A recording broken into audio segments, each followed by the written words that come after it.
you're in Braves country.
Speaking out in the first place. Look, I find stories for a living. That's what I do. And when I look at you, I can see that story. The brave woman knocked back.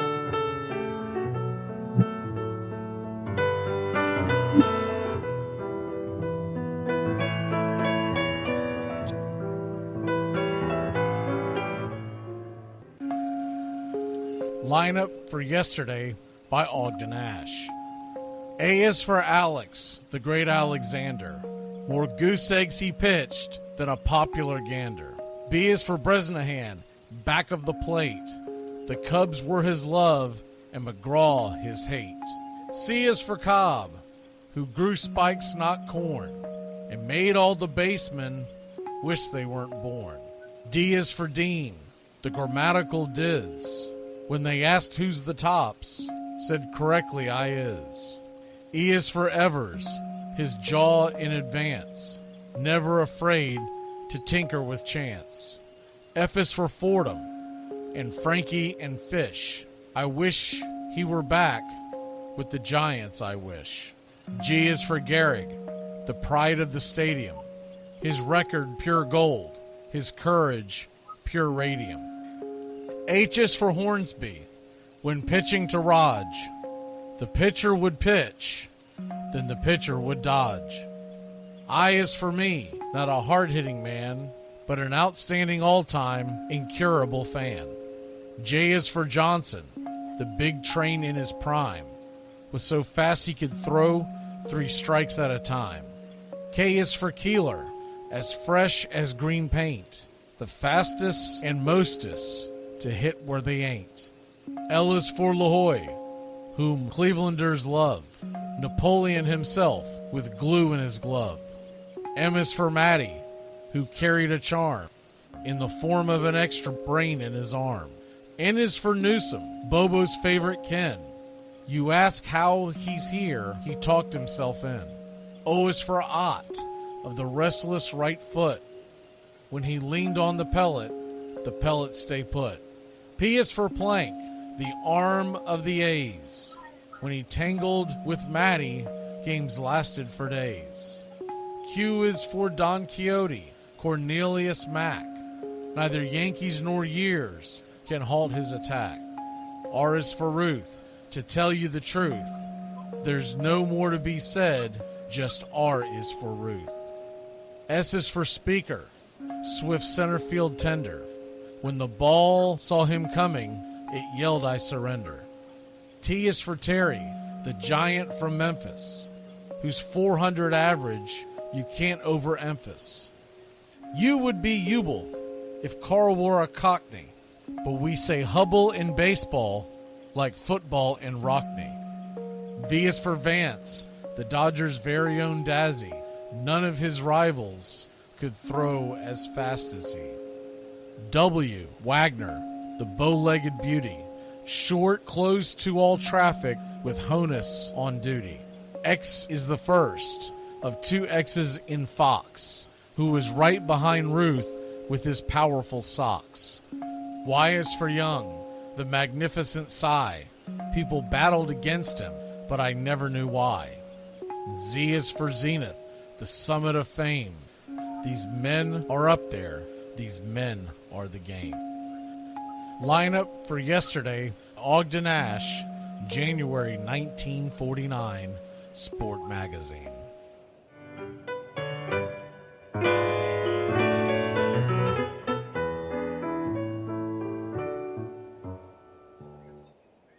Has been calling reporters all over New York City looking for someone to tell his side.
Howdy, Braves country.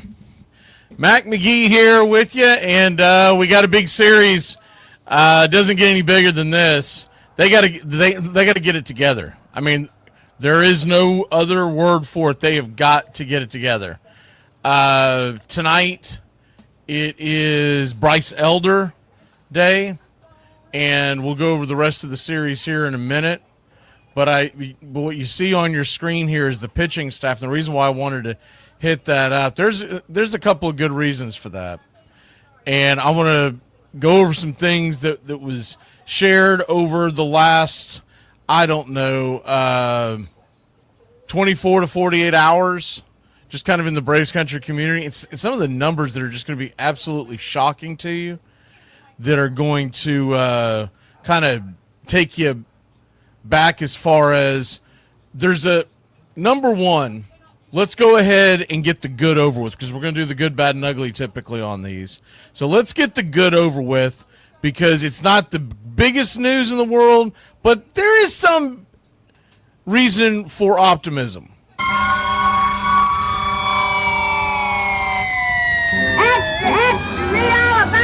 all about it. What's all the shouting? Okay, so the good. Alex Verdugo was called up yesterday. If you missed the alerts on it, Brian De La Cruz was sent down. I think a lot of people were wanting to know, why did they go with De La Cruz going down when they could have sent Jared Kelenic down, and he's a left-handed bat as well. Verdugo and Jared Kelenic essentially played the same position. They're left-handed bats in the outfield. The biggest difference between the two is that I expect a much more professional at bat from Verdugo. He's not going to be hitting a ton of home runs. Don't get me wrong on that one. But it's not like he's chopped liver either. He's a guy that they picked up in free agency just before the season started, and he has been on some good teams. Now, he's 28 years old, so in theory he's in his prime last year, but now just realize this, he only batted .233. He had 13 home runs, 61 RBI. And you're talking about a guy that was on the New York Yankees, so he went to the postseason, he went to the World Series. And that was through, by the way, that's a full season. That was 559 at bats. The year before, Alex Verdugo hit .264. The year before that, .280. The year before that, .289 and .308 and .294 respectively. So last year by far was his worst year. Okay? And so when you take that into consideration, you're looking at a guy who last year did not mesh well with the Yankee offense, the Yankee Stadium, maybe it was the Yankee media. He's not going to have nearly that kind of issue going forward this year. Now, as far as his power numbers were about the same. He, in the years that I just mentioned, let's just start with 2019, but we're going to omit 2020 because it was the bubble ship year, right? It was the year that it wasn't a full season. But he hit 12 home runs in 2019, and then respectively going forward, it was 13, 11, 13, and 13. That's about what you can expect from him. Now, he's missed a month of the season, so you're talking about probably more realistic that he would be in the 10 home run range. But that's fine, because that's not what they're getting him for. They're getting him for a bat at the bottom of the order. I don't expect him to bat any higher than around 7th. That would probably be unless there's a rash of injuries. But typically, this is a guy that against right-handed pitching is going to start, and against left-handed pitching, it will probably be most of the time Stuart Fairchild right now. Now, that is until Ronald Acuna Jr. comes back. Against right-handed pitching, we will probably have a mix and match. You're probably going to see some days where it's Kelenic and Verdugo in the same lineup. You're probably going to see some days where they mix and match. They go, you know what, Kelenic, you need to sit. We're going to go ahead and start Stuart Fairchild against the lefty, against the righty. What Kelenic brings to the table and Fairchild brings to the table on keeping them and not keeping De La Cruz up is very simple. They're much better base runners, and they're much better defensively. And when you have three guys who aren't hitting worth the damn, that really is what it comes down to. Now, the thing with Fairchild is he has no options left. So if the Braves, and one thing that they have figured out over the last several years is that they need depth, especially in the outfield positions. They need a lot of depth, because if you end up just DFAing everybody when someone comes up, it's really not conducive to what you're trying to get going here, which is get that offensive going, keep the depth going. So when you look at Acuna coming back, I'll say the next 3 to 4 weeks, that's when I would timetable it. You're looking at a team that's probably seeing this as, Kelenic, this is your last rodeo. You get a chance, and if you do not perform, you're probably going to be sent down to the minors to get yourself right. But as of right now, because they need his defense and his base running, until Acuna comes back, it's no longer a straight up, because what you could see happening when Acuna comes back is what I'm getting to, is you could see a situation where, let's say it's Fairchild and Verdugo in a true platoon system. You still have Eli White who can come off the bench as well, and Eli White can play the infield along with Nick Allen. But what you have is you have a situation where it would be very conducive to have them play a straight platoon, and then you keep someone else warmed up down there. If they decide to stay with Kelenic, let's say Kelenic starts clicking, then what you have a situation there is Stuart Fairchild is out of options. He would have to be DFA'd. So I think there's a very good chance that Fairchild and Verdugo stick with the club for the foreseeable future. And Kelenic, this is really his make or break moment. If he doesn't get it together, it's not like his career's over. He can get back down and figure it out in the minors. But Fairchild, if you DFA him, it's a big problem because he's not going to make it through waivers. And what you gave up, which wasn't a ton, but what you gave up to get him is going to be out the door, and you'll be back to square one if someone else gets injured. We expect Marcell Ozuna to be in the lineup this weekend. We'll see. For those of y'all listening to the replay, this is being broadcasted live on YouTube, and we also have Facebook in here today at noon, and we're doing them at noon at the beginning of every series. And then what we have planned to do going forward is that on the first game of the series, we replay the audio, not the video, because it turns into too big of a nightmare from the end of the fact that we share this to all the radio stations that carry us.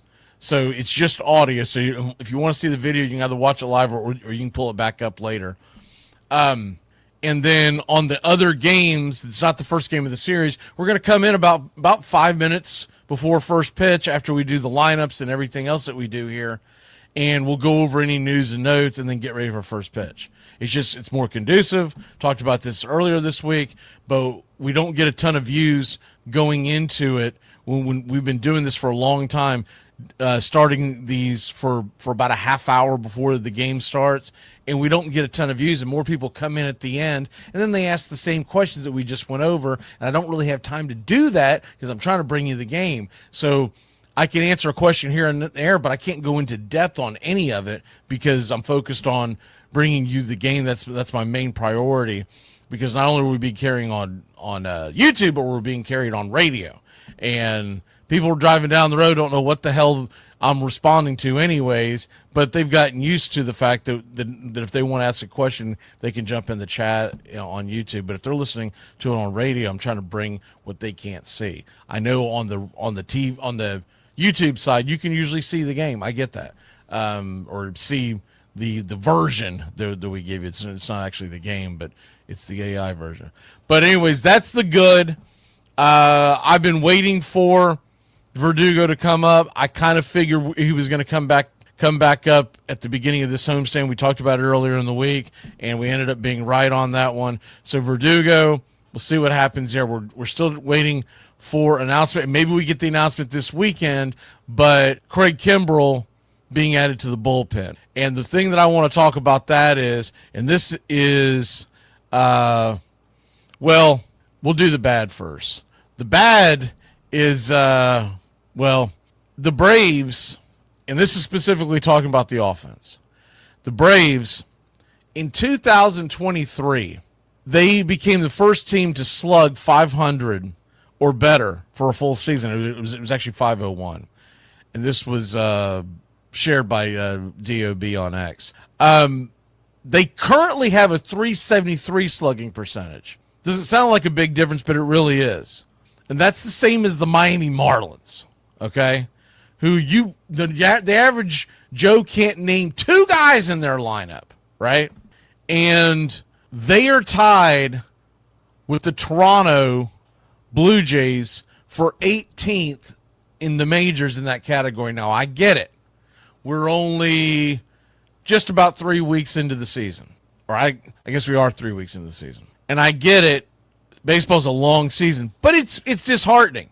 And the quote by Matt Olson, I'll have to clean it up a little bit because he actually cursed, and he doesn't curse in in front of the media. Now everybody says that he's always, he'll cuss up a storm on the field and everything, and joking around, all that kind of stuff. But in front of the media, he's always been very aware of who he's talking to and does not, let his hair down, so to speak. But he said this, and I quote, "We got to play better." And this was to the media. "We got to play better. There's no secret to that. Sure, we got a lot of games left, but we can't do this fill in the blank forever. We got to find a way to start playing better baseball all the way around." Now, you can point out a lot of things, but the offense has been, it has been stagnant at best. And that is the nicest thing that I can put out there. I do wonder about the leadership all the time. We talk about it all the time. But I thought this was very telling. And this comes from someone who's always been a Brian Snitker apologist. But DOB said that he wanted to share something with folks on Twitter. So I'm going to share it with y'all. Or X, whatever. He was telling a friend back in the spring of 2024, the Braves are absolutely going to miss Ron Washington. I know we've all talked about it. And they have missed him ever since 2024, the spring of 24, when they came back to spring training and Washington took the job out in California. And he said this team doesn't have a loud, swaggering player who's a leader and keeps it loose. And I've been saying that for a long time. They don't have, it doesn't have to, you don't even have to categorize it as an alpha. They just don't have a guy, especially in the everyday lineup. It's one thing to have the bulldog mentality from your pitchers.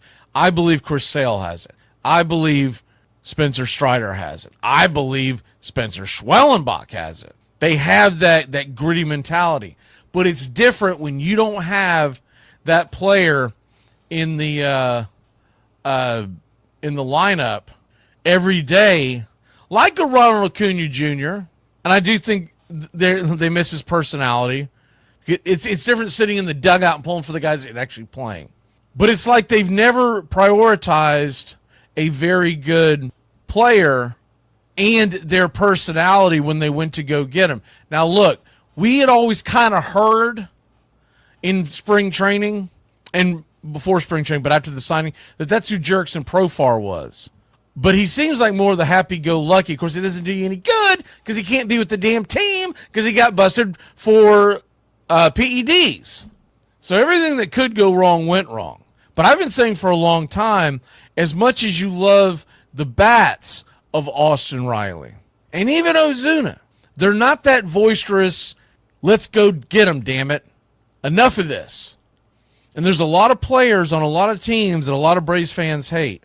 But you see it, and they don't have that bulldog mentality.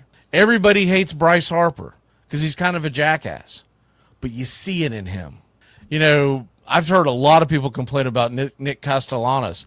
That guy's got a bulldog mentality. And it's too late to go out and get a guy. But I'm saying that in the future, Anthopoulos has got to prioritize finding leadership. And if they're not coming up through the ranks, he's got to bring a leader in. Someone who is all about the damn W and not about we'll get him next time. It's a long game. I do believe it starts from the top. And I'm not talking about the front office. I'm talking about Brian Snitker. I've never felt like he's much of a leader. He hasn't been much of a leader. He won the World Series with the Braves in 2021 because a ragtag bunch bullpen caught fire, and anybody could have ran that bullpen because they all went out there and dusted the competition for a month straight. And when that happens, it doesn't matter what trigger you're pulling. It's all coming up gold. Well, now he's in a totally different situation because for the first time since he's been here, it is a bad bullpen. It definitely has some promise. I'm not saying it's the end all, the beats all. And a lot of these guys tend to end up working out much better in the end. I know for years covering the Braves, you see a much better bullpen in July and August than you ever did in April. I get that. But on paper, you lost Minter. you lost Joe Jimenez probably for the year, but at least until the All-Star break.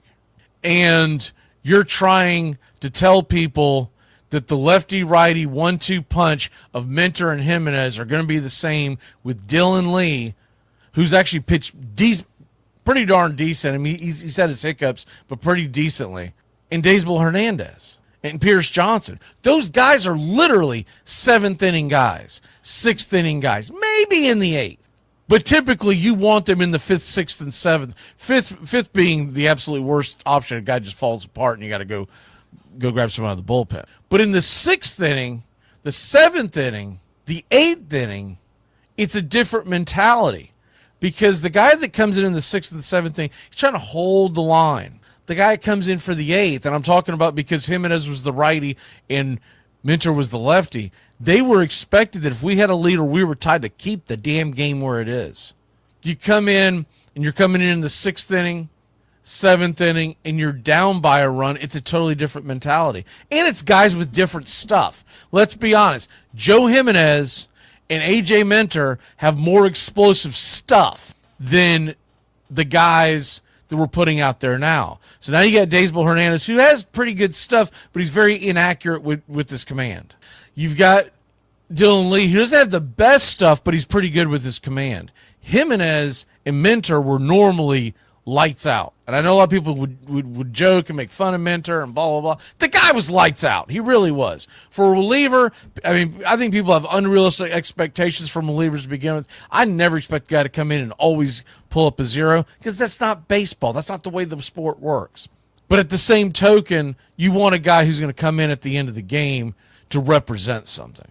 And so that's where we are with that as far as going into the ugly, because I'm going to share this with you with the ugly. We got on this team was a bunch of and a booger-eating moron. That booger-eating spaz make me want to puke.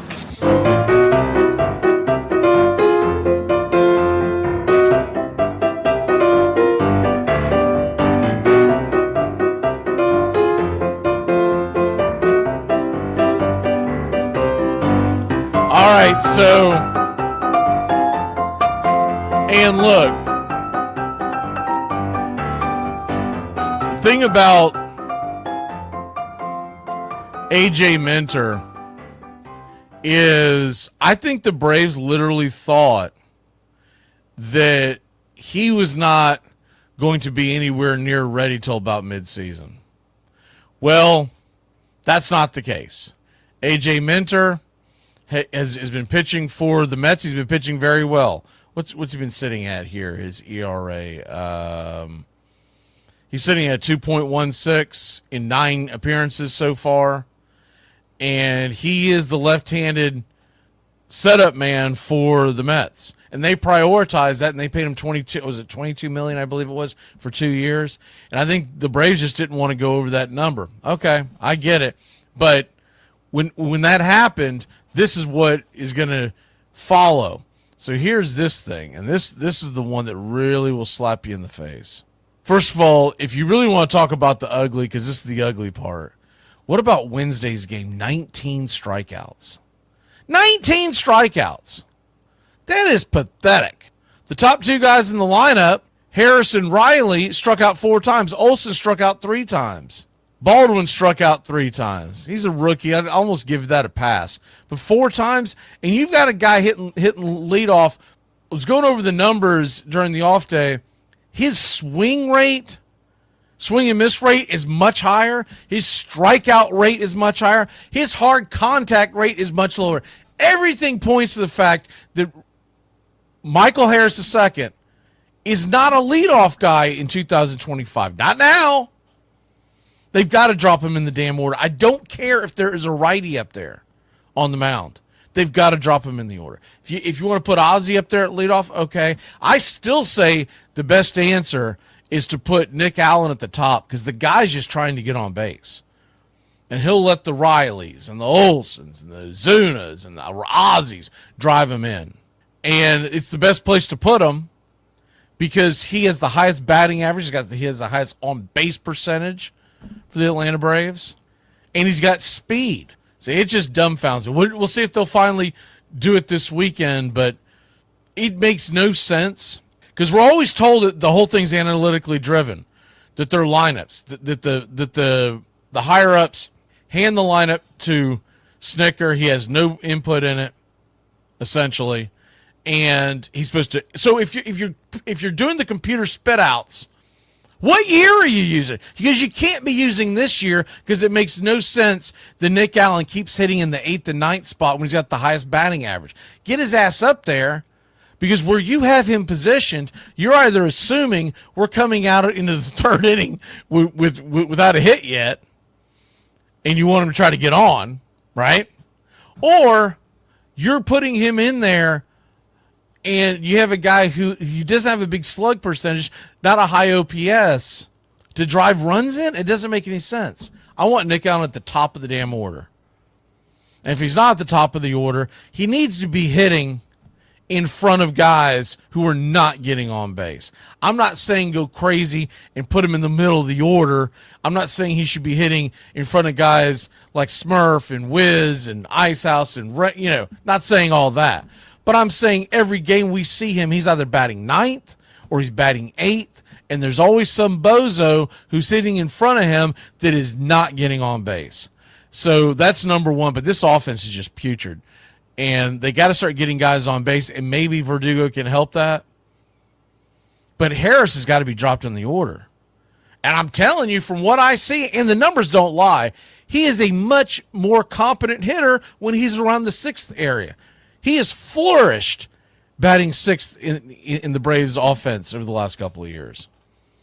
He's been a dud at the top of the order, and it doesn't do you any good to say, well, we got to make him the leadoff guy because that's the way it's going to be, because in a couple of weeks you're going to bring back Acuna, so you're going to drop him anyways. Put a guy like Allen up there at the top, so when you put in Acuna, no one's going to get their feathers ruffled, and you send him back down to the 7th, 8th spot wherever it fits.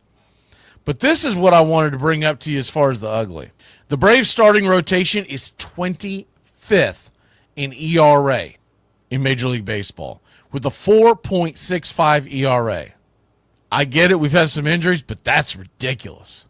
They're 22nd in WHIP, and for the people who don't follow WHIP and don't understand what it is, WHIP is walks plus hits dividing by innings pitched, okay? So walks plus hits dividing by innings. What it really means at the end of the day is it means that you're putting guys on base way too much. So if you have a high walk plus hits dividing by inning pitch, it means there's constantly traffic on the base path. That just tells you that they're constant, and it shouldn't shock anybody who's been following the games here day in and day out on Braves Country Radio. And we love all y'all, and I'm glad that the Braves, I still think, have the best fans in the world. We sit through thick and thin. We may complain and moan about it, but we do. We sit through it. And we fight and we argue and we curse, but when it's all said and done, these are our guys, ride or die, and we'll be here every game. But you get tired of watching the same old thing when you're a Braves fan. The fact that, man, we don't score runs, we're making up for it by giving up a lot of runs. So it's a much more palatable loss if you lose the game 7-6 and say, man, damn, that was a fun game. But it's a lot different when you're losing the game 4-0 with 19 strikeouts on your offense. So I do think this is going to turn around too. This is not gloom and doom, but I want to put this out there. The fact that the WHIP and the ERA is that high for the starting rotation. The bullpen is 21st, and we all were concerned about that going into the season with a 4.18 ERA. The WHIP is 18th. So we have a bottom half, bottom third, you could make the argument if you put all the numbers together, of the league pitching staff, top to bottom, starting. And we haven't had that. I know a lot of people thought we had bad bullpens in the past. They thought we had bad pitching staff, but we were always ranked in the top 10, usually in the top 5. Last year, the bullpen was ranked first, second, or third, depending on the week that you checked in on them. So when you're not stopping guys from scoring, you got to get some damn runs. And that's going to be the key to this weekend because Minnesota, they don't have a great pitching staff. Paddock's on the mound tonight. He's got a 9.49 ERA. He's going up against Elder with a 7.2 ERA. What can I tell you there? Take the over. That's the biggest thing I can tell you. The other thing is tomorrow on Saturday, Sale goes on the mound versus Woods Richardson. If you haven't watched him pitch, he's a pretty decent right-hander. He's had a couple of bad outings, but all in all, he's been pretty good over the years. But Chris Sale should be the better option. And Sale's coming in with a 6.63 ERA. Now I'm going to get to the positive in all this here in a second, so don't, everyone get their head out of the oven. On Sunday, our best ERA of the weekend is going against Grant Holmes, but we're going up against Joe Ryan, who has a 2.45 ERA. If you don't follow American League Baseball or you don't play fantasy baseball or whatever, all you do is pay attention to your team. Joe Ryan's a pretty good pitcher. He can be gotten to, and from time to time he has struggled with the fly ball, the home run ball. But all in all, he's a pretty darn good pitcher. So we're going to need a very good outing on Sunday by Grant Holmes. I think we'll get it. We're going to need a very good outing from Sale tomorrow night. I think we'll get it. Friday night, that's going to be the kicker. Elder versus Paddock, we're going to have to outscore them. Even if Elder pitches well to the best of his ability, and this Minnesota offense is ranked towards the bottom of the league too in a lot of your major categories. But even if he pitches well, we know he's not going to go through the lineup more than twice before he's going to run into trouble. Even his best starts throughout his career, when you went to the third time through the lineup, you would watch Elder implode. So he's going to have the advantage because a lot of these guys have not seen him the first time through. Second time through, they're going to be making their adjustments. And if we can somehow tiptoe through danger if the first 2 times, great. But you're going to have to get the bullpen ready. And up, and you cannot continue. If you go out there and let's say we put a crooked number up to start the game. I don't want to see this nonsense from the Braves management where they're like, well, we'll let them go out there and just kind of twist in the wind and try to eat as many innings as possible because blah, blah, blah, whatever stupid excuse they want to give you. The bullpen is rested. The bullpen is, we were off yesterday. Wednesday, we were never really in the game, so none of our key pitchers pitched. And you can make that argument on Tuesday as well. So our main guys have not pitched much, so they can be unloaded today. Chris Sale's got to be Chris Sale on Saturday. He's got to be, where's that 2024 Cy Young pitcher? He's got to go out there, eat nails, and give us 6 or 7 strong. And then understanding that on Sunday, you're setting yourself up for a pitcher's duel. And I don't want to hear that, we don't have a day off until next week. That's common in baseball. Figure out how to manage the bullpen. You don't have to, they got to quit punting games when they fall down by 2 in the 4th. Well, that's it. Let's go ahead and bring in Bobo McGillicuddy. Get him off the scrap heap. Because we got to save these guys for a long season. You can't keep assuming this team's going to get hot. You have to force the issue. And that's where I'm at. Pick to click tonight. Obviously, this comes out long before the lineups, so I won't get into that until we do the lineups. But remember, y'all, if you are trying to watch the game along with us and stream it, it's on Apple. So this is an Apple game tonight. Tomorrow and Sunday are not. They are local affiliates. I thought with it being 7:15 on Saturday that they may be on Fox, but it doesn't appear that they are. It looks like it is what it is. But real quick before I dive out of here, I'm going to see if I can look at some of the comments and respond to them real quick. If you have anything that you want to hit up, I'm not going to go through. I know a lot of y'all are just chatting with each other. But by the way, good afternoon to everybody who jumped in here. Appreciate to see y'all in the chat. Floyd and Hellion and World Drummer and John and who I thought I saw a couple other, but maybe my eyes deceive me. But anyways, yeah, White Sox 4-14. The Braves are 5-13. Exactly. Basically, to put a cap on this, I do believe this is Snicker's last year, come hell or high water, whether he wants it to be or not. I don't think he's going to get brought back unless he turns the whole thing around and they go on a magical run and blah, blah, blah. But if he's got one foot out the door and already kind of staring at retirement, man, just step down. Let Walt Weiss take over. They can go find a new manager in the offseason. I know a lot of people want it to be Travis, but I don't think it's going to be Travis because I don't think he's going to walk away from the kind of money he's going to make as a player on next year's contract. You dig? It's kind of hard to tell your family you're going to walk away from an $8 million deal to go coach the manager, to go be the manager for the Braves, what would be equivalently peanuts. I mean, you could do a player manager type deal, but they haven't done that since the 80s. And even then, it was odd. There's a couple of guys that come to mind, but we'll do that on another show on who I would suggest. And I really do, if that's what happens, if Snicker walks away, because I don't think they're going to fire him, y'all. I hate to tell you, but we could end up being 5-160, or was it 5-157, and they're going to go, well, he's really earned it, and they're going to let him retire with dignity. But when you're looking at this, I'm not ready to throw up the white flag or anything, but I do believe this is his last season. And for all the people that have always defended Snicker and said it's not his fault, man, at some point, it's the manager's fault.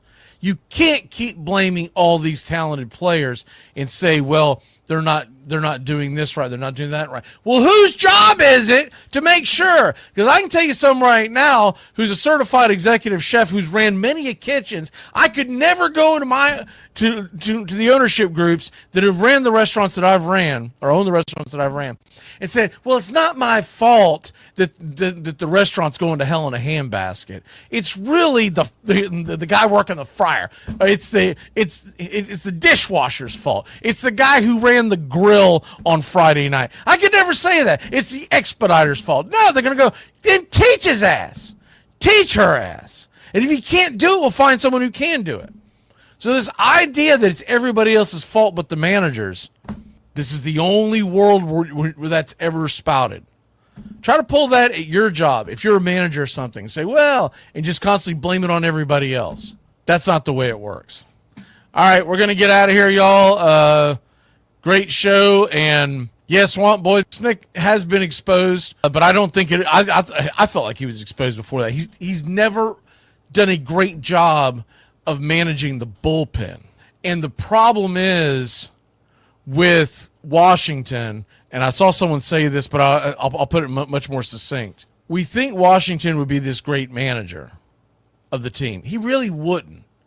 What he did for the team was he was a great coach, because he could be the loosey-goosey guy who yelled through the locker room, made jokes, let his wisdom fly. But when you become the manager of a Major League Baseball team, the ownership's going to want you to rear that back a little bit, because you can't be everybody's best friend. And that's the difference. So because no one really took over Washington's role, and EY for that matter, we are in a mess, because the guys they brought in, I'm sorry, but there's nothing that tells me that Tui and Goodwin are anything but yes men and bob along and okay, we'll do it this way, because they don't want to rock the boat because they're thrilled they have the job. But I understand that part of it.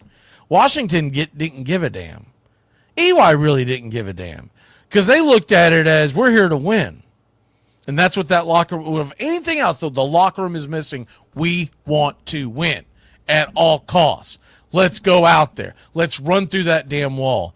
Instead, they just have they have a bunch of guys leading them that kind of loaf around the wall, walk the walk. They look at it as the smart thing is to do the long walk around. It's so refreshing when I watch games on our days off, and I was noticing it last night. And there was a team that I was watching. They were out of challenges. It was the Kansas City Royals. They were out of challenges. But the guy blew the damn call at first base.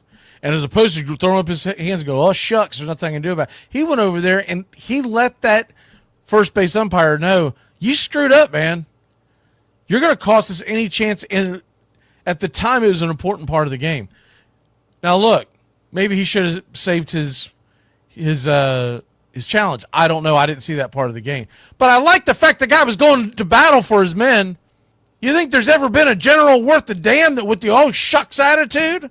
Leaders lead, and if you're not leading, you're a loser. And that's my take on that. And you can disagree with me. I respect other opinions, but I've made mine. This guy just lets it happen to him, and you gotta fight. Some bully walks up to you and pushes you.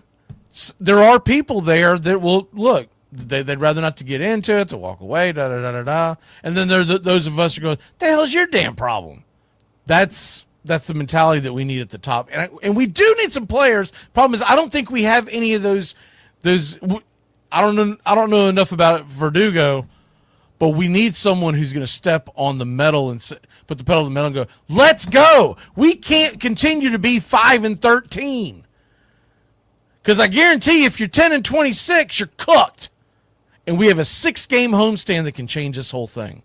We have the Cardinals and the Twins at home, and those are 2 rosters. They're not pitiful, but you should win both series. Bare minimum, we should walk out of Truist Park on Wednesday afternoon with a 4-2 record at home. And I don't want to hear any other complaints because I just laid out the weekend. Realize next week, and all these pitchers are getting an extra day of rest too. So that's the other thing. And maybe that's what this team's needed. Maybe, you're putting Sale on 4 days rest. You're putting all these other guys on 4 days rest, and they weren't used to doing that. Maybe this will improve their pitching this go around. But all these guys are going to be on 5 days rest. Even next week when it's Schwellenbach and it's Strider. And you could, in theory, at that point, because it will have been long enough, you could, in theory, drop Elder down and bring Shawver up. All right, y'all, I'm going to jam out of here. I'll sit here and rattle on because I get so mad about this stuff. But love every one of y'all, and we'll see you tonight. First pitch, 7:15. It's good to be home.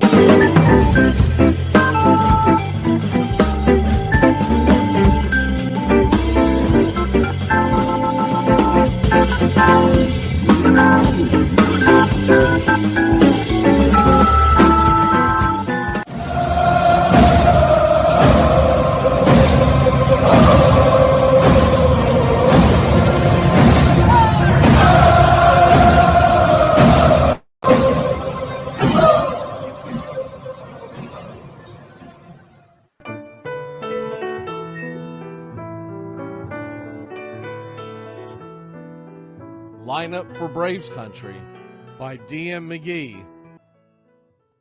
A is for Aaron, the Hammer and Hank, the real home run king. Take that to the bank. B is for Bobby. Cox never cowered. He'd give Blue quite an earful on his way to the showers. C is for Chipper. Don't call him Larry. He would show up in Shea, the Mets he would bury. D is for David. Justice he'd bring. A Game 6 solo brought Atlanta their ring. E is for Eddie Matthews. 512 bombs away. Lit skies from Boston to Milwaukee to the A. F is for Fred. McGriff dog-biting crime. A fire was lit the day he arrived. G is for Glavine.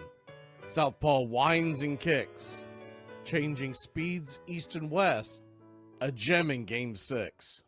H is for Harry and his brother George Wright, the father of baseball, Boston pennants in flight. I is for inning, ending double play, Riley to Ozzie to Olsen all day. J is for Jones, Andrew let her fly, and his gloves in center is where singles would die.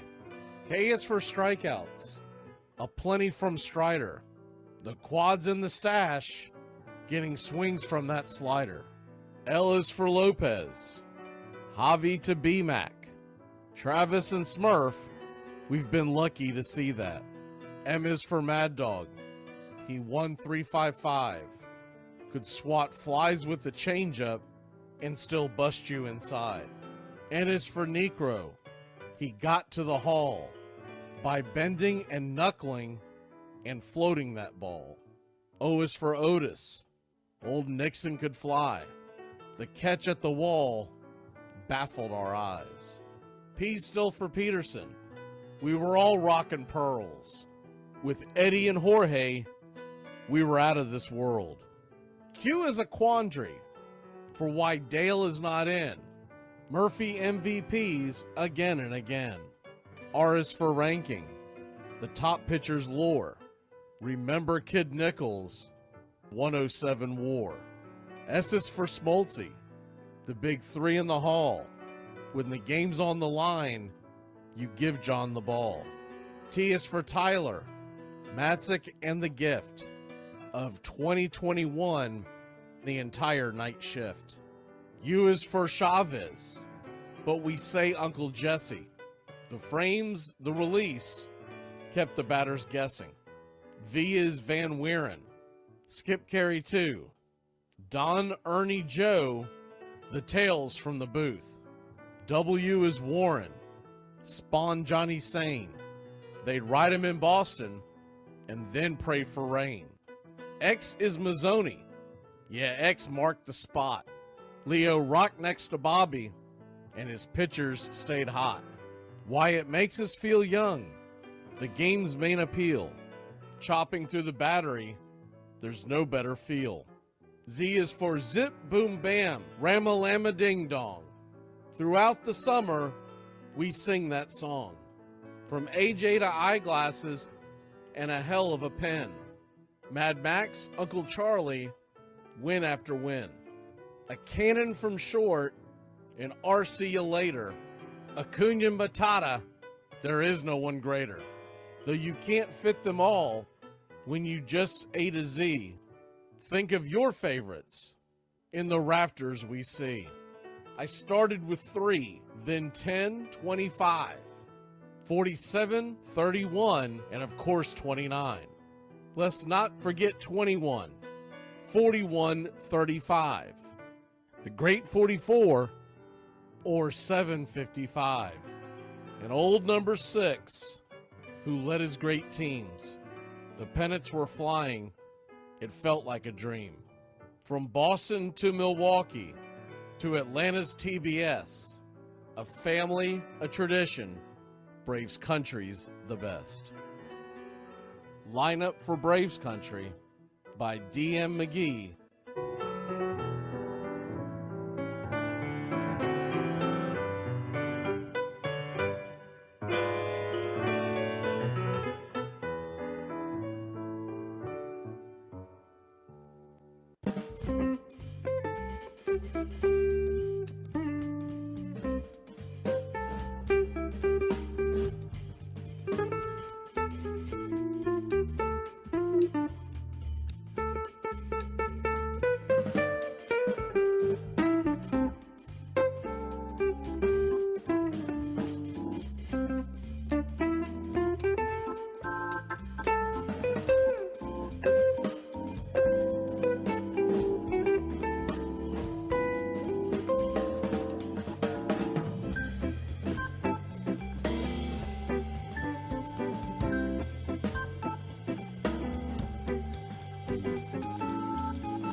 like me, you can't smoke like me. So don't try and be like me. Let's party together.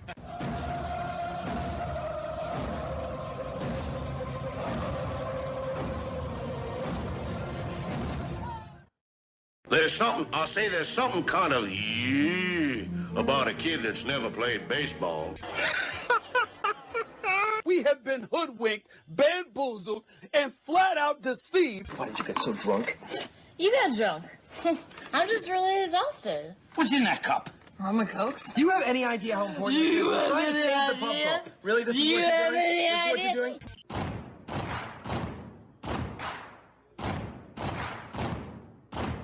Baseball is a beautiful thing. It's more beautiful in an old park. It's asymmetrical and quirky. But even in a dome with artificial turf, it's beautiful. The way the field fans out, the choreography of the sport, the pace and rhythm of it, the fact that that pace and rhythm allows for conversation and reflection and opinion and comparison. In right field, the crowd is tormenting Strawberries, singing Darryl, Darryl. Little roller up along first, behind the bag. It gets through Buckner. Here comes Knight, and the Mets win. And there's a fly ball deep to left. It's on its way. There it goes. And the Yankees are going to the World Series. Aaron Boone. Ground ball stabbed by Folk. He has it. He underhands to first for the first time in 86 years. The Red Sox have won baseball world championship. Can you believe it? It's a pastime, something you do. It's entertainment, something you watch. And it's a shared experience, something you talk about and read about. But you can apply those same three criteria to other things. What makes baseball special is that it's the best game that's ever been devised. Smith corks one into right down the line. It may go. Go crazy, folks. Go crazy. Sure as God made green apples, someday the Chicago Cubs are going to be in the World Series. A little bouncer slowly toward Bryant. He will glove it in front of Rizzo. It's in time. And the Chicago Cubs win the World Series. Cubs win. What a lucky break. The good Lord wants the Cubs to win. How can you not be romantic about baseball? If baseball is about caring, about loyalty and rivalry, Braves fans are on their feet hoping for some kind of a bleeder or a seeing-eye single. Here's the 1-2 pitch. Fastball hit high and deep down the right field line. It's going back, back, back. Is it fair? Is it zip, boom, bam, it's gone. Ram-a-lam, ding dong, a 3-run shot, and your Atlanta Braves have taken a 1-run lead. She's gone, baby! There's a very peaceful thing. It was created and played in pastures and meadows. There's grass, there's outdoors, there's everything that people thought was American and feel about America you get in a ballpark. And it's the wonder of walking through that dark tunnel and seeing a huge open space where men play the little boy's game.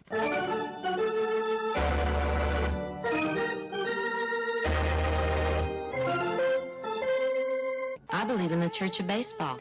I've tried all the major religions and most of the minor ones. I know things. For instance, there are 108 beads in a Catholic rosary and there are 108 stitches in a baseball. I prefer metaphysics to theology. You see, there's no guilt in baseball, and it's never boring. It's a long season and you gotta trust it. I've tried them all, I really have. And the only church that truly feeds the soul day in, day out is the Church of Baseball.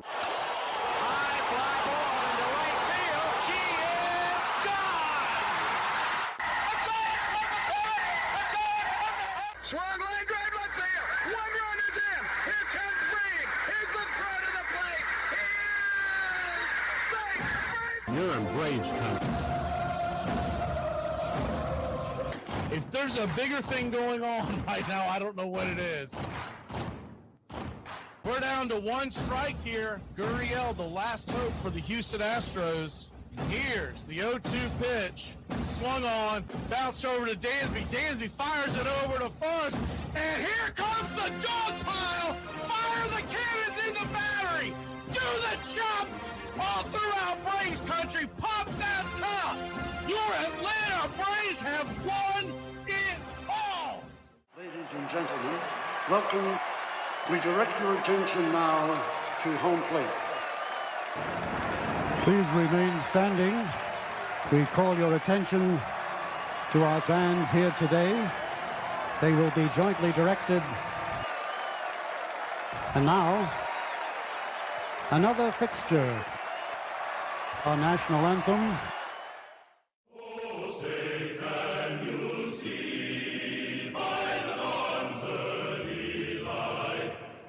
So proudly we hailed at the twilight's last gleaming, whose broad stripes and bright stars through the perilous fight, o'er the ramparts we watched were so gallantly streaming, and the rockets' red glare, the bombs bursting gave proof through the night that our flag was still there.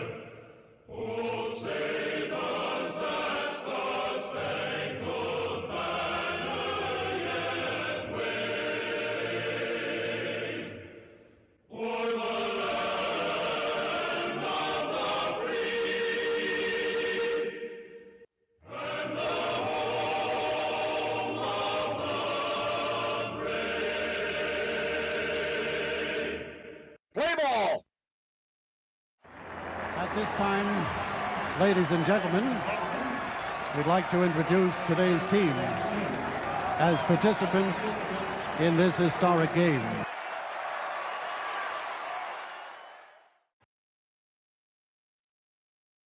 Keep playing like this, will be the laughing stock of the league. All right, boys, let's get back to basics. This is a baseball. The object of the game is to keep the baseball within the confines of the... You're in Braves country.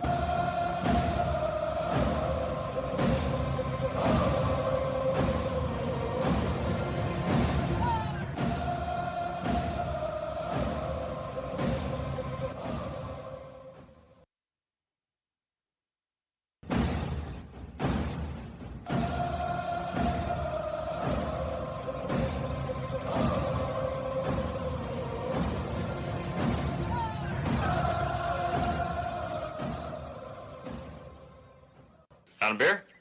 7 o'clock in the morning. Scotch? Hey, howdy, hi, and how the hell are you? Pull up an armchair, girls and boys, and join us for Braves Country Baseball. You're listening live, and the scene is Truist Park in Atlanta, Georgia. We're set to bring you pitch by pitch, play by play of your Atlanta Braves. Hi, I'm Mac McGee. Here's your starting lineups for today's action. Minnesota Twins did not have their act together and were extremely late in getting in their lineup. We'll go over it as the game unfolds. On the mound for the Minnesota Twins tonight, it's Chris Paddock. He's 0-2 with a 9.49 ERA, 1.86 whip, 12 innings pitched, 15 hits, 9 strikeouts, 8 walks allowed, 3 home runs served. He'll be going head-to-head with Bryce Elder. Elder is 0-1 with a 7.2 ERA and a 1.4 whip, 10 innings, 12 hits, 7 strikeouts, 2 walks, 4 home runs served. Leading off and playing left field, it's Alex Verdugo, his major league debut for 2025. Batting second, playing third, Austin Riley, 5 home runs, 12 RBI, batting .284. The designated hitter, he's back, baby. Marcell Ozuna, 3 home runs, 8 RBI, batting .306. Matt Olson, batting cleanup, playing first, 2 home runs, 9 RBI, batting .203. Ozzie Albies, batting fifth and playing second. He has 4 home runs, 10 RBI, 2 stolen bases, batting .239. Batting sixth, behind home plate, Sean Murphy. Smurf is batting .207 on the year. He has 4 home runs and 8 RBI. Batting seventh, playing center, it's Michael Harris II.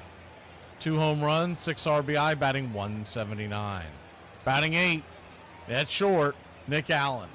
He's got a .306 clip for the year, 4 stolen bases, 1 RBI. Batting ninth, playing right, Kid Kelnick. 146 on the year. He has 1 home run, 1 RBI. Calling balls and strikes tonight behind home plate, it's Lance Barrett. Your first base umpire, Carlos Torres. Second base will be manned by Charlie Ramos, and down the third base line, it's Alfonso Marquez. Game time temperatures are expected to be in the mid-80s today for first pitch, with the wind blowing in at about 8 miles an hour. Our pick to click tonight, not a huge sample size for guys at facing Paddock. Not a surprise. He spent most of his career in Minnesota after coming over from the Padres. We're going to go with Michael Harris II. They've got him lower in the order where he tends to rake, and he's facing a righty for the first time. We'll take your Atlanta Braves to put some on the board. Give me the Bravos on a Friday night in Braves country to win this one 8-3. The keys to tonight's game, Bryce Elder has got to keep the traffic off the base paths. His high whip has led to his high ERA, and giving up 4 home runs, Bryce has got to keep the ball in the park. Braves offense should look better tonight. Work the counts, and they'll run Paddock out with the quickness. Put your click in the chat, slap that like, and let's get ready, Braves country. We'd like to thank everybody for choosing Braves Country Radio, and a special thanks to all the country club members. Please like on your way in and subscribe, set those alerts, and share Braves Country Radio to help build the crowd so we can continue to bring you the classic call of Braves Country Baseball. Well, it's about that time. Grab you a cold one. Find you an armchair. Atlanta Braves Baseball right here on Braves Country Radio. Your modern-day superstation is in its 5th season of bringing you pitch-by-pitch, play-by-play of your Atlanta Braves and our one-of-a-kind production. Take us anywhere you go for over 170 Atlanta Braves ball games. Please like and subscribe today. Join the Country Club. Thank you to all the Country Club members. You help support Braves Country Radio. Get this bus moving. Stop. Come back. Too late. Roll call! Yeah, roll call! You're in Braves country.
Hey, Braves Country, Mac McGee here for American Rebel Beer.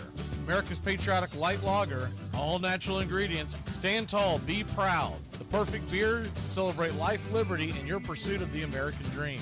America's patriotic light lager, offering a crisp, clean, bold taste. Perfect beer to celebrate life, liberty, and your pursuit of the American dream. A beer with only 110 calories that tastes like a full-flavored beer and celebrates like freedom.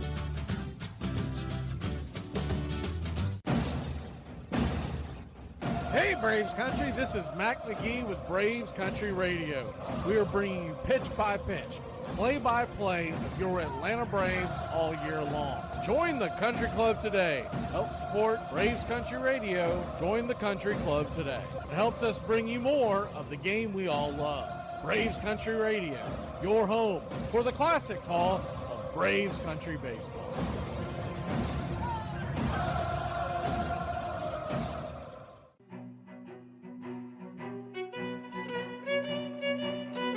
Hey, Braves Country, Mac McGee here for American Rebel Beer.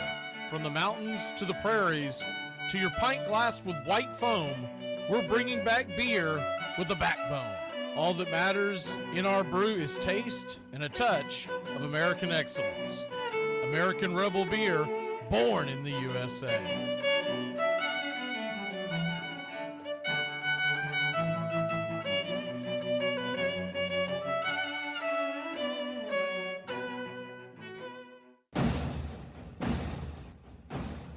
Ladies and gentlemen, we interrupt our program of dance music to bring you a special bulletin from the radio news. Sit quietly and we will control all that you see and hear. There is nothing wrong. You are about to participate in a great adventure. You are about to experience the awe and mystery. You unlock this door with the key of imagination.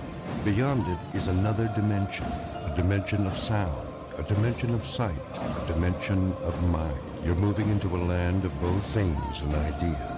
You've just crossed over into Adventures in Time and Space. We offer you Braves Country Radio, your home for the classic call of Braves Country Baseball. Hi, folks. Join us now for another Braves ball game. Yes, sir. This is the one we've been waiting for. This is it. This makes you feel like it's spring and baseball, no more measles, and free tickets to the circus. You're in Braves Country.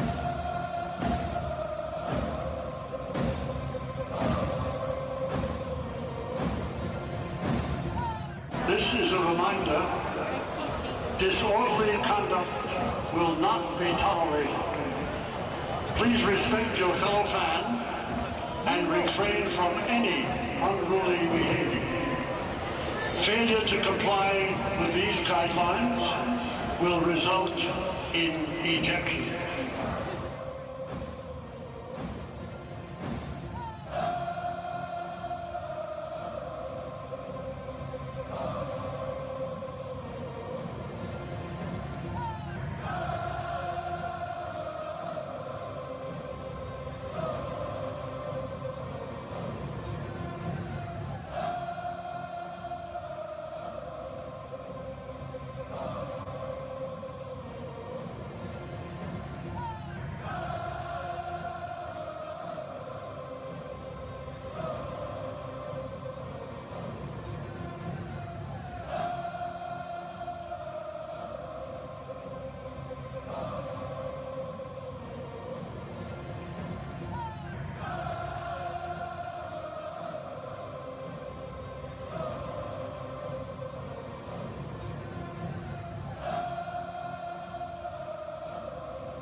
Sorry, y'all. Didn't know that they had my mic potted down.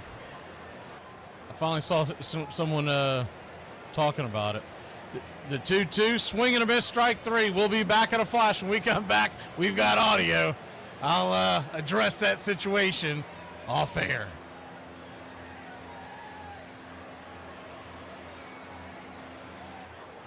All y'all finna go to jail today. What happened to you? All them finna go to damn jail. What happened? All them finna go to jail. I bet you that.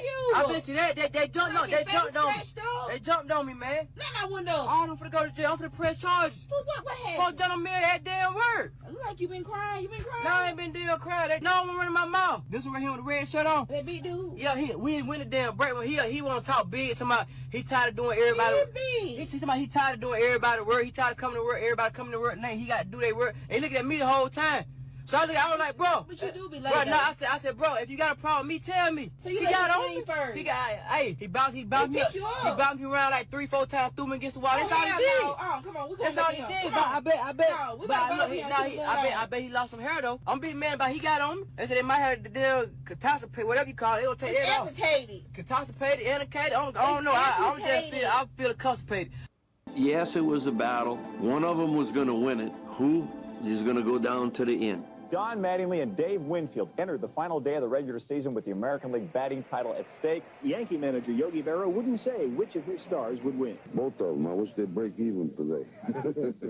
The last day, Donnie was up there, and it's just like his mind was set. He was going to get hits no matter what. No matter where he threw the ball, it seemed like. I said, you just throw it where he can reach it, he's going to hit it. And that's exactly what he did. Trailing Winfield by 2 points on the final day of the season, Mattingly went 4 for 5 and won the AL batting title in just his first full season in the majors. That's got to be a base hit, and he wins the batting crown. Numbers say Mattingly 343, Winfield 340. No way I was going to be a loser today, or Dave was going to be a loser today. Both had great seasons, and to be separated by that minute amount of points is, I don't think there's a loser today. The fans in New York just fell in love with it. You're listening to Braves Country Radio. Please like and subscribe today, youtube.com/@BravesCountry. All right. How are y'all doing? All that time I did not know I was not being picked up by the YouTube channel. I always have a earbud close by that I normally have in my ear at the beginning of the game just to double check, and I didn't have it available today. First pitch on the way is right there at the knees for a strike to our new brethren, Alex Verdugo, wearing the gold chain around his neck. Righty-lefty matchup. The 0-1, outside wide, 1-1. So the whole time, they weren't letting me know on the radio that we weren't being heard, because we were being heard. The 1-1 swung on, lifted into left field, drifting back, making the catch at the warning track for a long out number 1 here in the first. So I'm assuming that y'all didn't hear roll call or any of that. I apologize. They had the wrong pot turned on for the broadcast, as the first pitch on the way is outside wide. From Paddock to Riley, it's 1-0. I finally saw someone, I don't know who it is, but someone finally said, is the 1-0 right there at the knees, just misses 2-0. 2-0 count. Anyways, we're back to it. The 2-0 pitch. Swing, rips it down the third base line. Diving catch by Lee, the third baseman.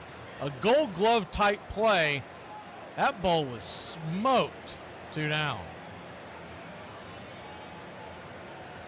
That ball was absolutely drilled, and Lee had to lunge for it and just had enough time to get his glove up.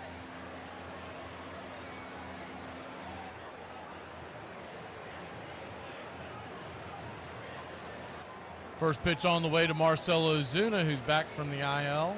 Or not from the IL, but from not being with the team. He did not travel to Toronto with hip inflammation. It's 0-1. The 0-1 swung on, grounded over towards Correa. Correa has it, fires across the diamond. That'll end the inning. 1, 2, 3, the Braves go in order. We'll be back in a flash here on Braves Country.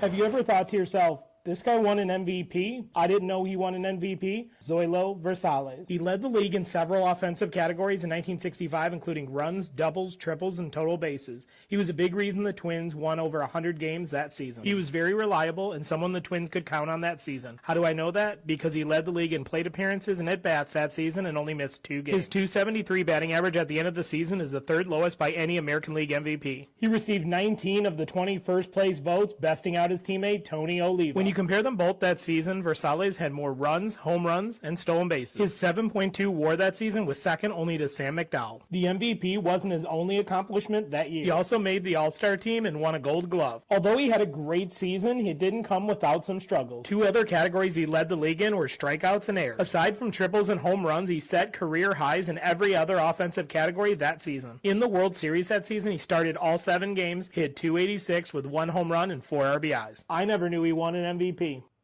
I did it in spring of '85. You know, I'm working out in the winter, doing my leg stuff, and I felt something in my knee. But I remember going to spring, and I'm like rehabbing, and that's when they're shooting this post. They want to shoot this poster, and Mr. Steinbrenner's walking through there, and I'm like, oh my God, this is the worst nightmare. I'm still a young puppy, right? And I'm doing a poster, and I am hurt, and it's Mr. Steinbrenner. I'm like, oh, this is not good, right?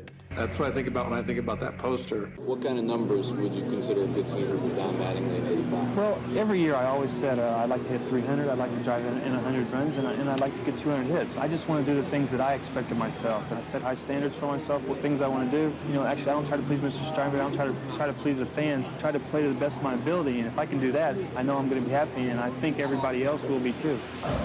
I'll never forget my granddad's last words to me before he died. What were they, Granny? Are you still holding the ladder? Welcome back. We're going to squeeze in roll call because those of y'all on YouTube were not able to hear us when we were doing it. We were doing it for all the different platforms, but good to see you, Charles Fritz, John, Robert. First pitch on the way is swung on and ripped down the third base line. Riley was unable to stop the ball from bouncing towards the left field corner, and it's going to be a leadoff double for Correa and the Twins. Hard hit ball smoked down the line. Riley extended for it, laid out.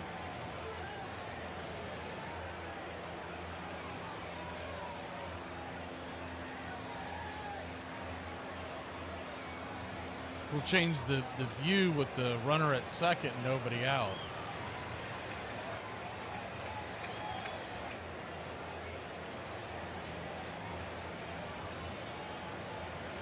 So 1 on, nobody out. First pitch on the way is a strike at the knees. It's 0-1.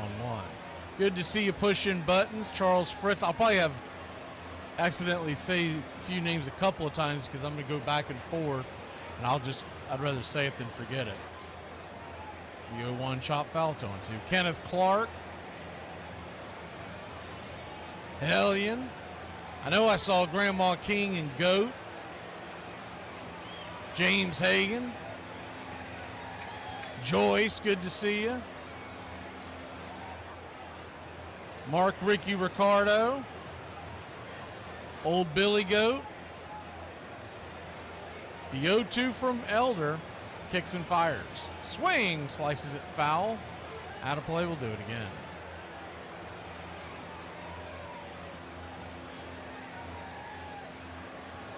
Green Bay Packers, good to see you. Ron.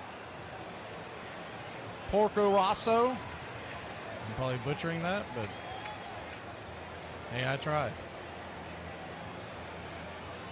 The 0-2 in the dirt, 1-2. William, good to see you. William Putnam. Oh, there's a Putnam County. We used to live close by years ago. Edward Spry. The 1-2. Swing, just gets a piece of that. We'll do it again. He's not having a lot of bats miss the ball, that's for sure. They're at least fouling him off. It's probably going to make for a rough go the second time through the order.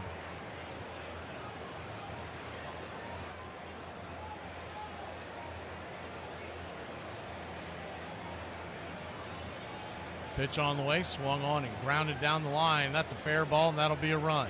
Another ball jammed down the throat of Bryce Elder, and it's an RBI double here in the second inning. Braves are going to have to score some runs if they're going to win this game. Bryce Elder is not a major league starter. Floyd, good to see you. Alabama Retro.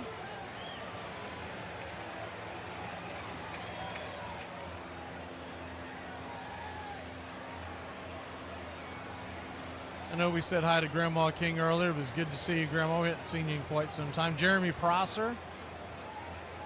Lynn Hampton.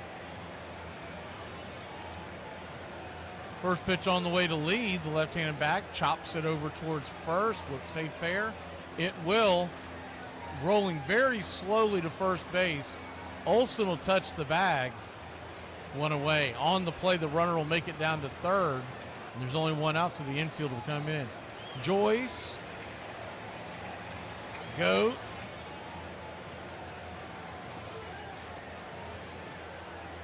I think I said Floyd, but Floyd the Barber Donnelly, good to see you.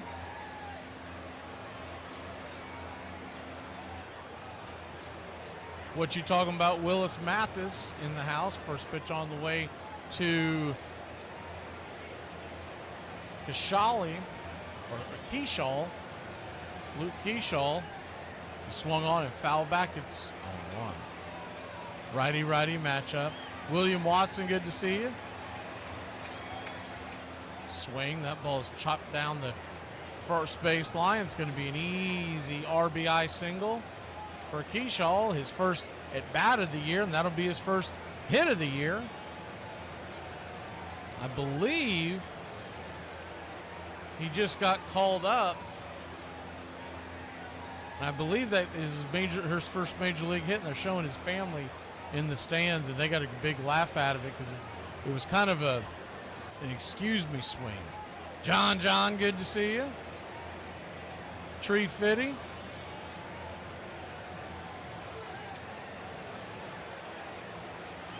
So 2-0 your score. Elder flips it over to first. Keep the runner close by. Jonathan, good to see you. Jin Ha. And Gary the Real McCoy. I think that's everybody. First pitch on the way to Kiersey. The number 9 hitter. This is high and out of the zone. It's 1-0.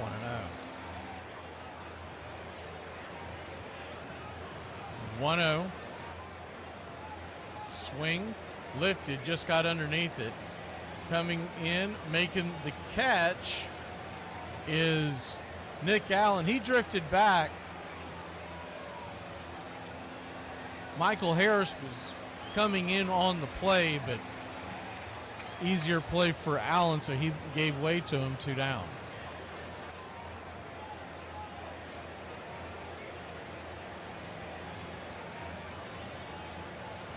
One on, 2 out.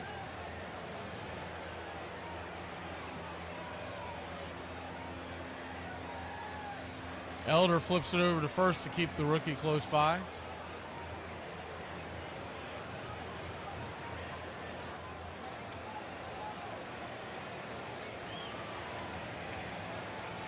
Runner goes. Pitch on the way. Taken all the way, and he will be safe. Huge jump. And he'll have second base stolen with ease. Strike right down the pipe. Julian was taken all the way to give Kearshaw a chance to speed. He's got some good speed too, that's for sure. Long strides.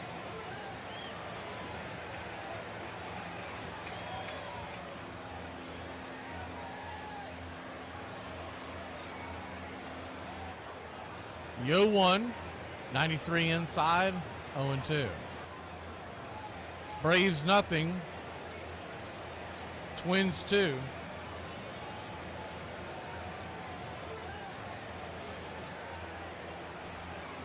The 0-2. Elder brings it just below the knees. Would have liked to gotten that call, but it did look like it might have been a touch low.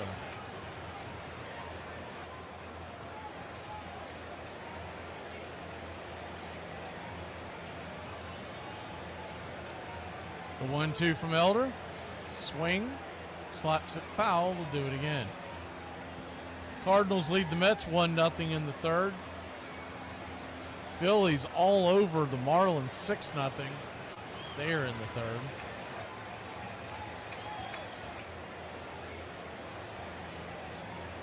The 1-2 from Elder. Swung on and lifted into left field. Coming in, making the running catches, Verdugo. And Doogie will send us to the bottom of the second inning. Braves are looking for their first base runner when we return, trailing 2-0. Super marriage tip. If your wife is laying down on the couch, just ask her, do you plan on doing anything today? This will subconsciously remind your wife that she has chores around the house that needs done, and she needs to get up and do her chores. Find everything you need today? Yeah. Great, okay.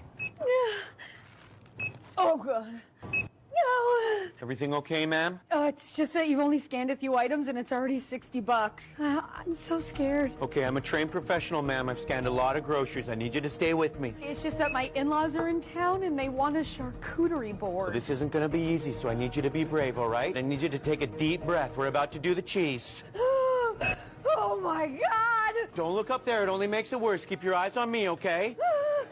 Can't you just scan something less expensive? Brace yourself. I'm about to do the mixed nuts. Oh, my God. I'm going to pass out. Get ready. I'm going to do the cured meats. No, stop. I can't do this anymore. It's too late. There's a line behind you, okay? You're locked in. I'm not strong enough. I know it looks like a lot right now, but I promise you, you're going to get home and you're going to wonder, what did I even buy?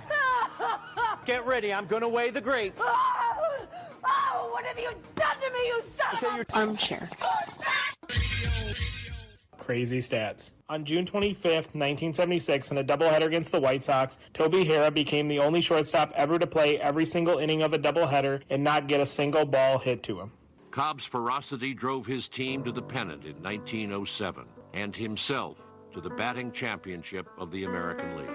At 20 years and 10 months, Ty Cobb was the youngest man ever to win a big league batting title. He would win 7 more in a row, 12 in 13 years. He was, one writer said, a cyclone, a tornado, a typhoon, all rolled into one.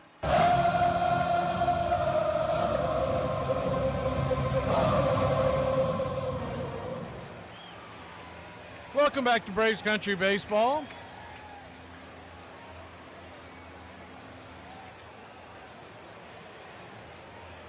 Bryce Elder on the hill tonight, so we're going to need some runs.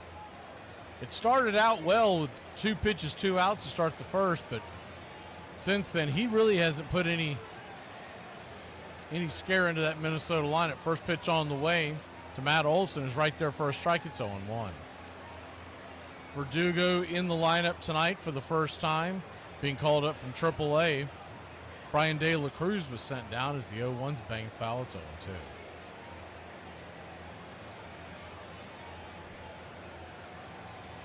Marcell Ozuna back in the lineup after missing the Toronto series with hip inflammation. The 0-2 just misses outside. 1-2. You get reminded about once every month or so, 2 months, how much the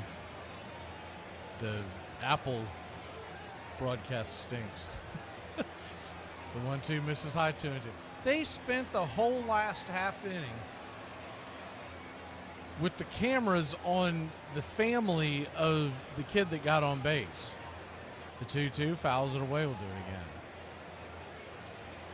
And if they're not doing that, they're doing a split screen where they're interviewing a player and have it on. It's almost like they think the game is secondary. The 2-2 pitch, down and in, 3-2. Very ESPN-like if you haven't seen an Applecast before. It's not recommended. So a full count to Olsen.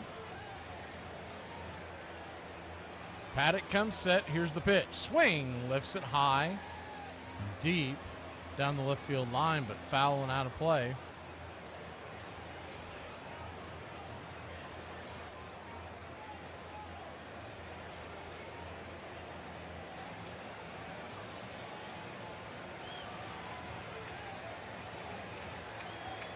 The 3-2. Misses the zone, ball 4. So the Ice House will head down to first. One on, nobody out. And Ozzie Albies will be your batter.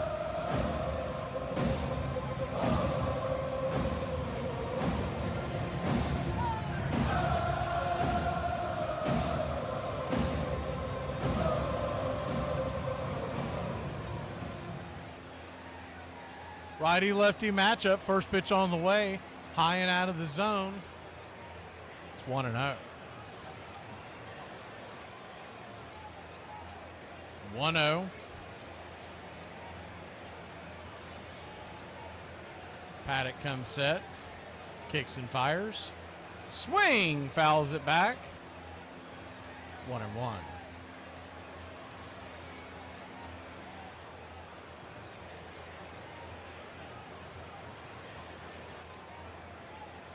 He's gone curveball change to start the at-bat. He's got a four-seam, a change, a slider, and a curve that he uses on the regulars. The 1-1 chops it foul down the first base line. It's 1-2. Leans on that fastball that hits the mid-90s pretty much half the time. About 50% he comes in with that. And the changeup at 25%.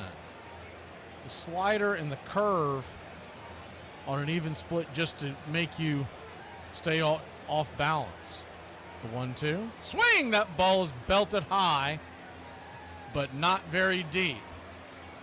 Major league pop fly coming down into the glove of the right fielder, Kiersey. One away. Just missed pay dirt on that one. Ozzie just got underneath that one.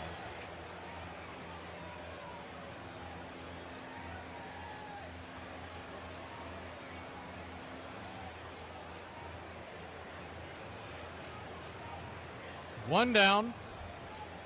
First pitch on the way is swung on and come back to the mound. That's going to be an it was going to be a double play, but they threw it away. You were about to have a 1-4-3 double play with Murphy running down the line. They had plenty of time. It looks like he just airmailed it off his back foot. The second baseman, Julian, just a really bad throw. Murphy was still about 3 steps away from the bag. Michael Harris, the second, the batter. First pitch on the way is up top. Misses high. It's 1-0. Maybe Harris can make them pay for their mistake, giving us an extra out.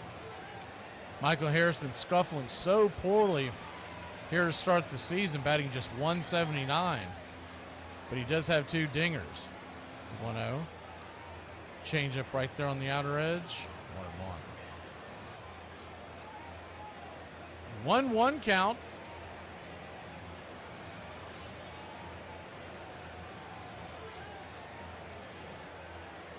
Paddock comes set. Kicks and brings it. High and inside. 2-1.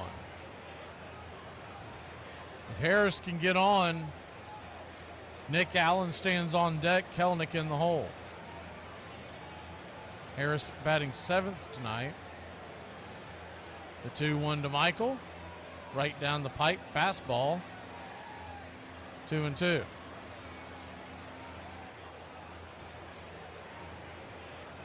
Two count.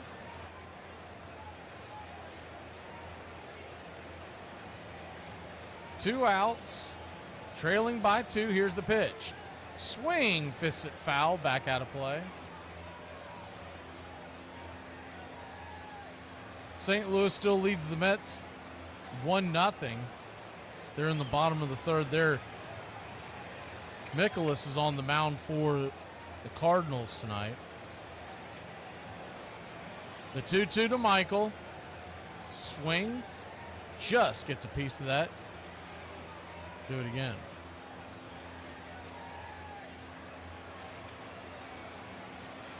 Same two teams tomorrow night. Chris Sale, your starter. And then on Sunday, Grant Holmes goes to the bump. The 2-2.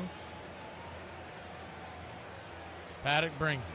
Swing, chops it over towards short. Backhanded by Correa. And that ball's going to go in the ground. And that ball's going to hop over the glove of the first baseman. And that's going to be another error. This time E6 on the usually very good defensive shortstop Carlos Correa. He backhanded it, fired it across the diamond once again. I think he was, I think he had hurried his throw as well. He had plenty of time to get Harris. When the ball skipped over the glove of the first baseman, Harris was still 2.5 steps away. First pitch on the way to Nick Allen, high and out of the zone. It's 1-0. So two guys who will be considered 0 for 1 on the day they stand on the corners. Runners on the corners, 2 outs. Murph on the errant throw jogged down to third base. 1-0. Just grabs the inner cut. 1-1.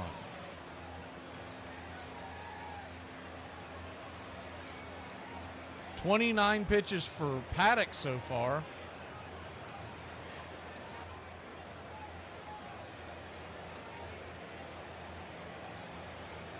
Allen batting .306 on the year. 2 on, 2 out.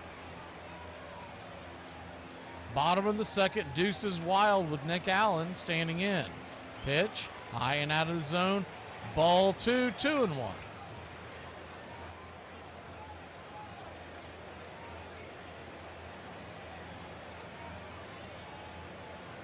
The 2-1 count. Braves trail 2-0. Paddock flips it over to first to keep the runner close by.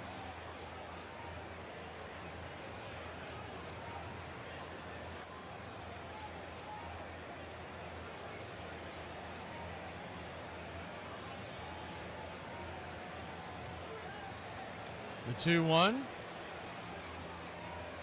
Paddock comes set, brings it right down the pipe, 2-2.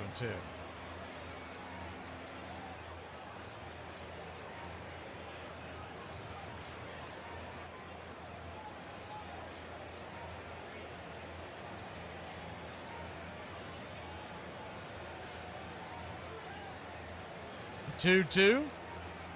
Up top misses, ball 3, 3-2. They check down the line, no way he went around. Carlos Torres agreed. So a full count now, which means Harris will be on the run.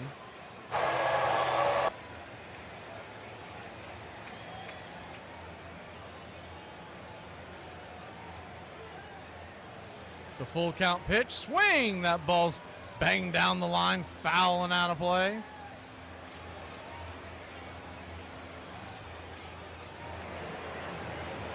Allen's keeping the play alive.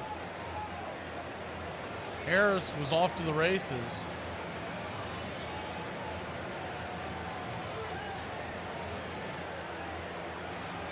The 3-2.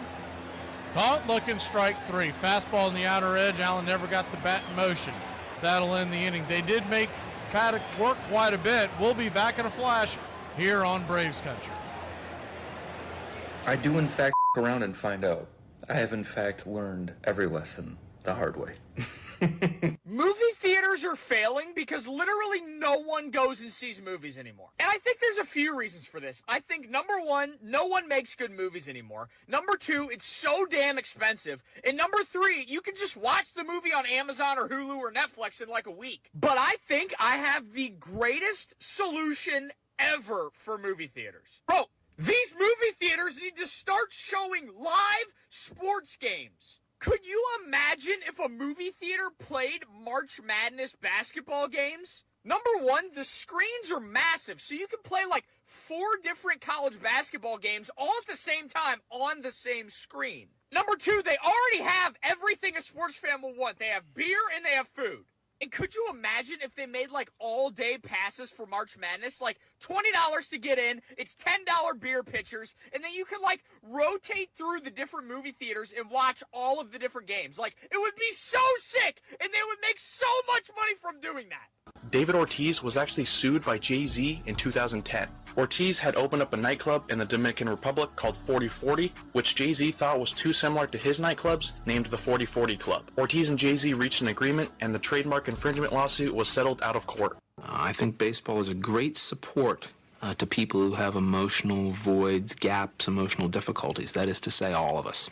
Those parts of us that don't function well, those parts of us that are sad or depressed, not every day. They can really use baseball. It isn't just the child in a wheelchair or the shut-in senior citizen listening to the radio that needs the game. There's part of us, part of everybody who's a baseball fan, that needs the game at that level. Your home for the classic call of Braves Country Baseball.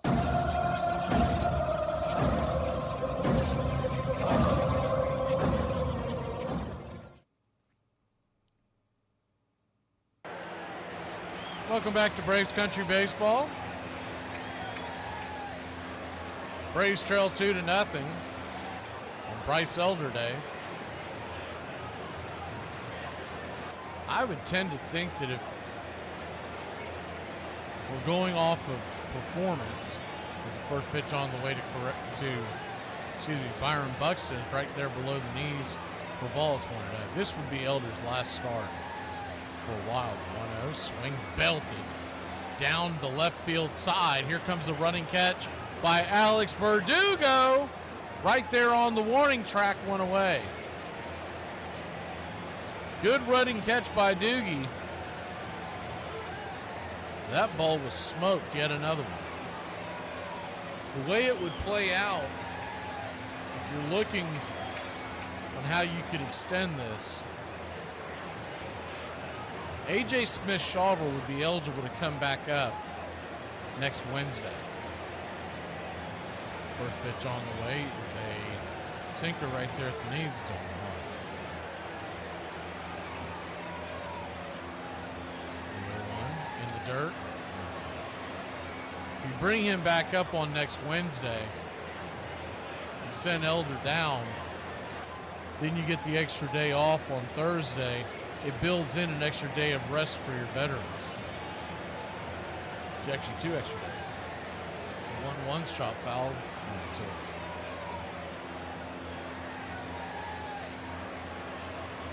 We're heading out to Arizona and Colorado a week from today. So first of all, you're going to need some pitching to get through that. It's the 1-2 swing and a miss, strike 3. Bryce Elder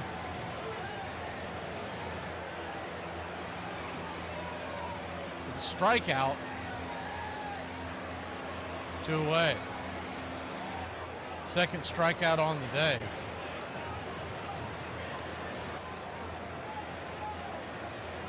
I'm not basing this on anything other than the fact that it just makes sense. First pitch on the way is a 4-seam route way outside wide. It's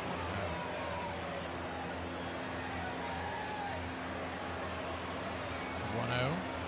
Right down the pipe. Outer edge, 1-1.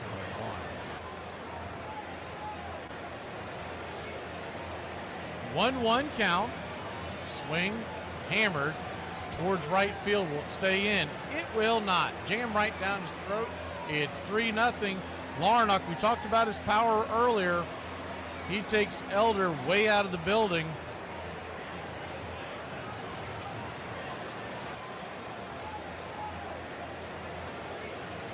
Crosses home plate, making it 3-0.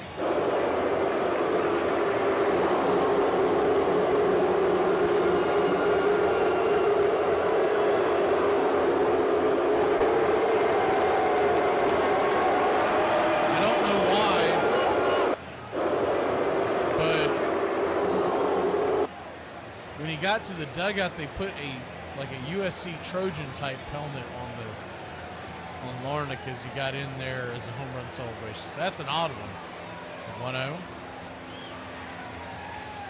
That pitch was right there in the zone, but home plate umpire Lance Barrett's probably gotten so used to Elder not hitting the zone he wasn't paying attention. The 2-0 misses high, 3-0. So a 3-0 count, trailing 3-0. Bryce Elder. Pitch. Just grabs the inner track. On the sinker, it's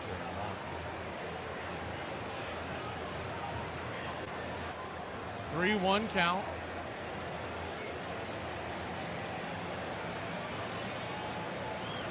It's funny, I know Braves fans get so mad at Elder. It's not Elder's fault he's being put in this position.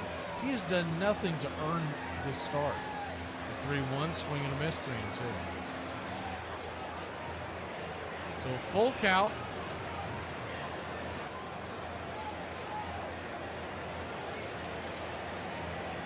Righty. Payoff pitch. In the dirt, ball 4.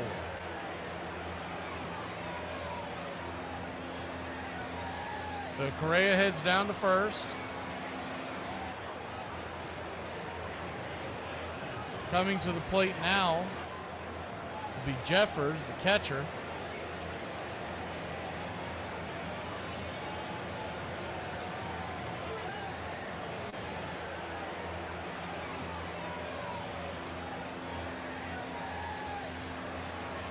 Kranis is going out there to talk to Elder. I don't know what he could possibly be saying other than the fact, kid, you just don't have it, man. You have no business being here in the major leagues. We didn't do anything in the offseason to address this. We were going on the idea that all of our pitchers were going to stay healthy, and Raylo went down and the whole thing went to crap in a handbasket. Meanwhile, the guy that I kept talking about in the offseason, if you paid attention to Jose Quintana, he's been out there eating innings, giving quality starts for Milwaukee. And they signed him for what, a 1-year, $4 million deal? Unbelievable. Ryan Jeffers is the batter now. Runner on first, 2 outs. First pitch on the way is right there for a strike on the outer edge. It's on.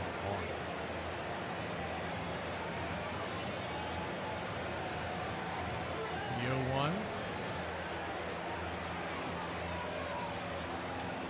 Kicks and fires. Outside, down and away, 1-1. 1-1 count. Yeah, Smith-Shawver is a lot better. He just is the 1-1 pitch down and away, 2-1. It didn't really make a ton of sense when they sent him down, but the only thing I can think of is that they're trying to control his innings. But if that's the case, then they should have been more aggressive in the free agent market. Because Bryce Elder has proven time and time again that he just doesn't have it as a starting pitcher in Major League Baseball. 2-1 misses away, 3-1. I think he's a guy that you could probably reimagine as a bullpen guy that could come in and eat an inning or so in the middle of a game. 3-1 pitch, swung on, chopped foul again. He doesn't have the velocity and the repertoire to go out there with a 4-5 pitch deal. He needs to come in, master 2 pitches, and get you 3 outs. Full count, runner goes. Swung on, chopped over towards Riley. Riley's charging and rips it across the diamond. High throw, but a great grab and tag by Matt Olson. That'll end the inning. Well, the good news is we held them to 1 run this time. We'll see if we can get some runs back when we return, Braves country. We knew we were going to have to score if we were going to win on Bryce Elder Day.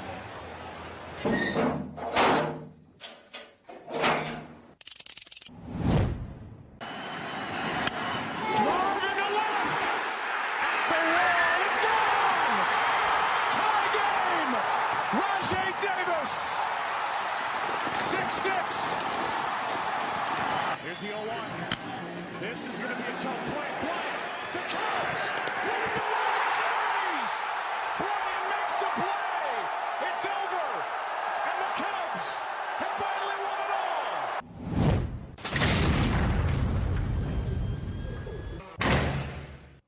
pull up our bootstraps, oil up a couple of asses, and do a little plowing of our own. Not gay sex. Oh, okay. Yeah.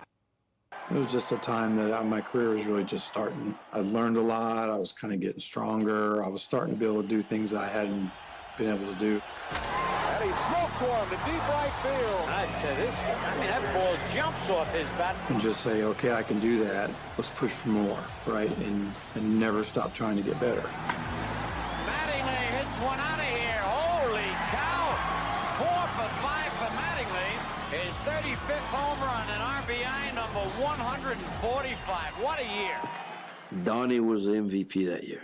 And, that year was just amazing to watch. The MVP award was the capstone of a tremendous year, but it was also bittersweet, with the Yankees missing out on the postseason despite winning 97 games.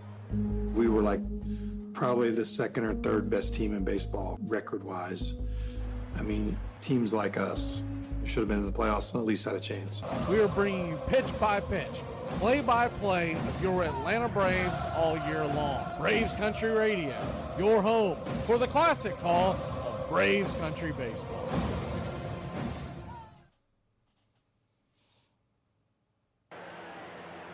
Welcome back. First pitch on the way as Paddock goes back to work. Minnesota in their road grays. Minnesota across the chest. Braves in their Friday night reds. Braves across the chest in blue. White pants. Kid Kelnick is your batter. First pitch on the way. Swung on and missed. 92 up top. It's 0-1. Standing on deck is Verdugo. In the hole is Austin Riley. The 0-1. Chopped over towards second. Should be an easy 4-3 put out. It is. One away.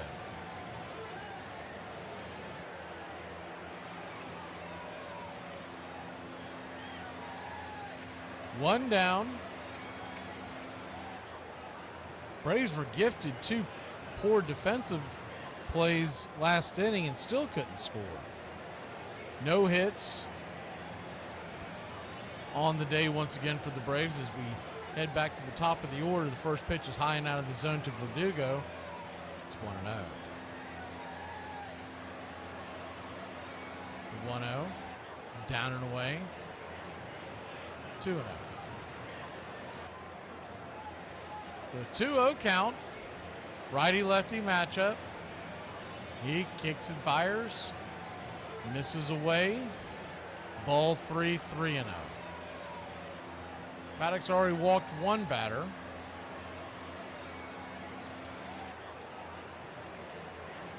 The 3-0 to Verdugo. Right down the pipe, taken all the way. Alex, good take, 3-1. He's just trying to work the count, try to get on deck somehow. Get on the base pass somehow. And Riley standing on deck.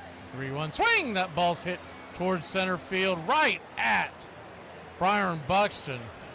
Sharp line drive right at the center fielder for out number 2. Thought that was going to have a little more top spin and get down. That'll bring Austin Riley to the plate. Austin Riley. Hard hit line drive that was caught at third by Lee his first time up. That ball was smoked.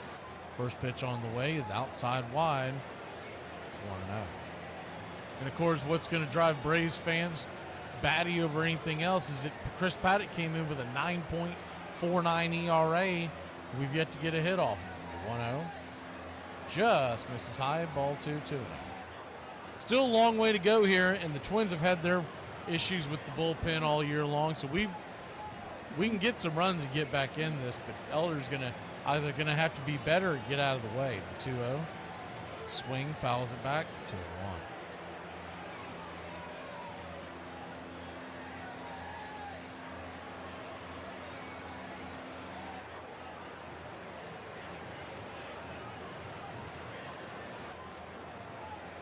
Two-one count. Riley digs in. 95 on the outer edge. 2-2. On deck is Ozuna. Olsen is in the hole.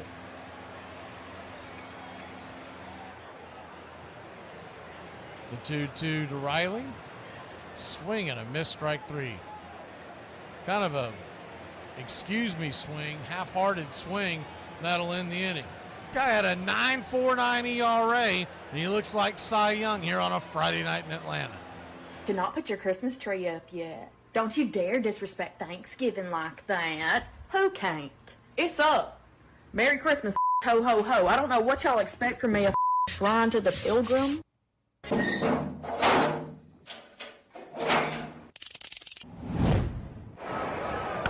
a drive at the deep left field. Look out now. That ball is going down. Hits it over the left field fence for a home run, and the Pirates win it 10-9 and win the World Series.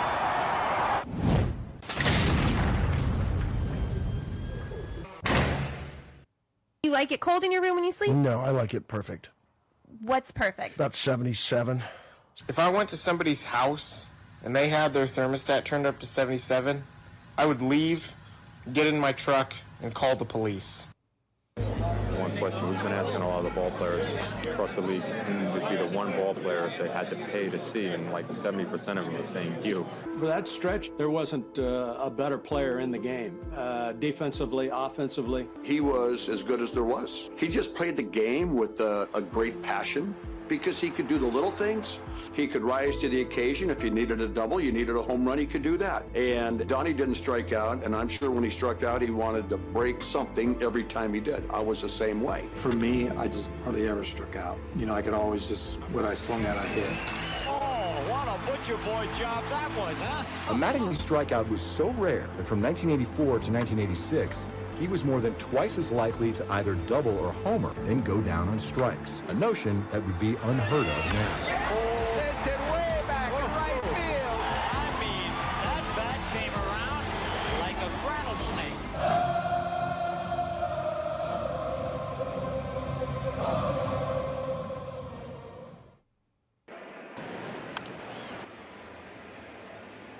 Welcome back. Braves trail 3-0.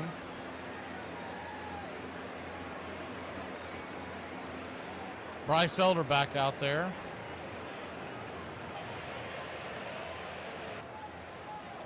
Righty-lefty matchup to start off the inning. First pitch on the way is a 90-mile-an-hour fastball right there to Brooks Lee, excuse me. It's 0-1. The 0-1. Misses 1-1.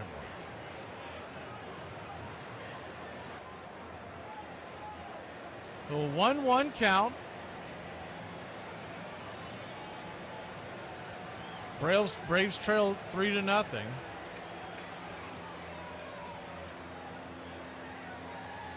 Pitch on the way, down and in, 3-1.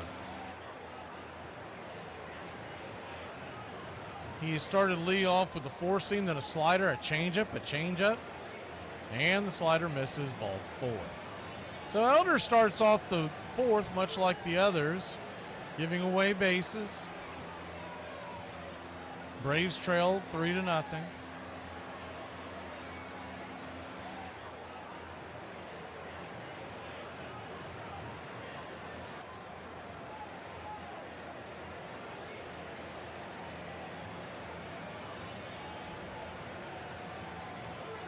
Righty-lefty matchup, Keyshaw, or righty-righty matchup, excuse me. Keyshaw takes the first pitch up top for a ball. It's 1-0. 1-0. Keyshaw's first time up, RBI single. There's a little dink over the first base side. A little excuse me swing that turned into an RBI. 1-0's fouled off.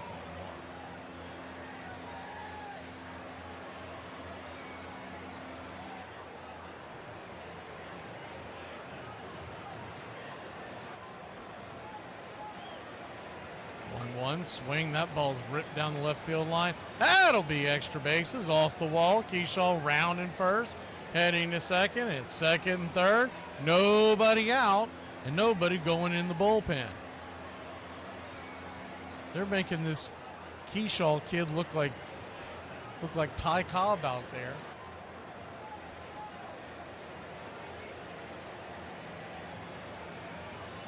I mean, he's just getting pelted left and right. And when you carry a guy like Elder on your roster like this, you're going to hurt your bullpen because you're going to have to go get him eventually. First pitch on the way, nowhere near the zone, high and away. It's 1-0. Kiersey, the number 9 hitter. So all this damage is being done by the 7 and 8 hitters. Here comes number 9, Deshaun Kiersey. Braves infield is in. Ball chopped over towards third. Riley comes home. Here's the throw. They've got him. Smack him in the face. Get him out. Throw him out. He gone. One away. Good job by Murphy smacking Lee in the face with the glove. They're getting a chuckle out of it, but yeah.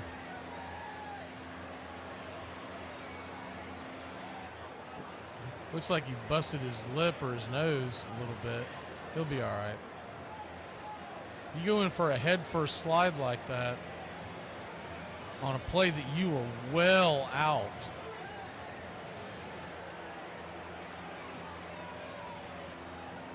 I think that's just a good old-fashioned teach the youngster a lesson. It was a one-hopper to Riley, and he came down, fired a bullet to Murphy. Murphy smacked him in the face with the glove. Really had no other option because he was coming in sliding face first for whatever reason. It's one of those things that he'll probably learn down the line you don't do. So a double play ball can now get you out of the inning, but it's back to the top of the order. They have absolutely raked Bryce Elder.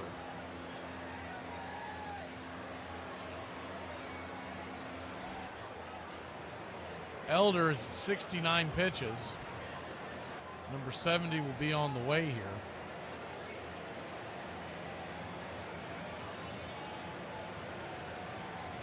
Which is amazing because it feels like he's thrown about 150 out there already. Righty-lefty matchup. Edward Julian, the leadoff hitter. First pitch on the way is a sinker.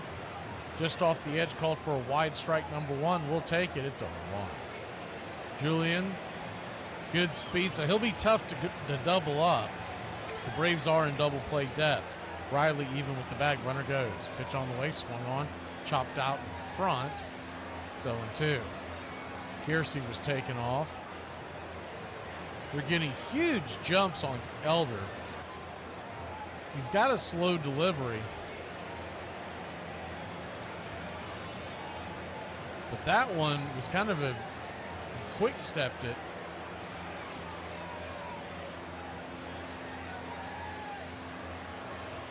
Next pitch on the way is down and away. 1-2. 1-2 count. Runners at the corners. 1 out.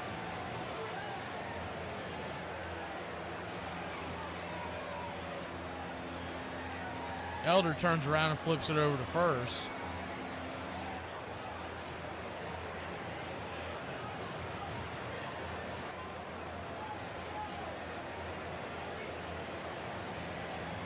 Braves nothing, Twins 3, top of the 4th. Runner goes once again. Pitch high and outside. Here comes the throw. Nowhere near. Easily stolen on the likes of Elder. Murphy gave it his best to try to get it down there, but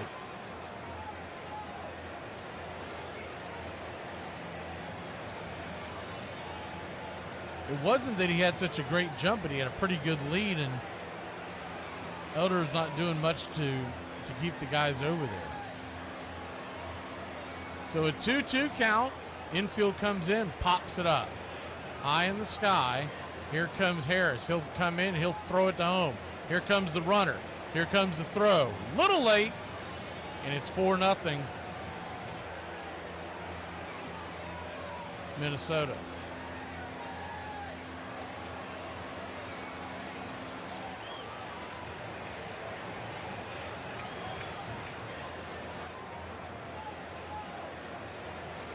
The throw was up the line. Fairly decent. A decent throw. But good speed at third. Got him the run. First pitch on the way to Buxton. Swing and a miss. On the outer edge, it's 0-1. The 0-1.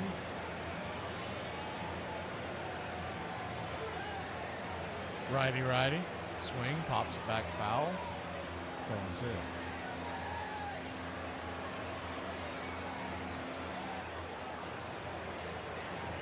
That rookie, Keyshaw, he's got good speed. We saw him steal second. Tell you what, he was busting it down the line. He's got really good speed. The 0-2, inside, sinker misses, 1-2. So 1-2 count.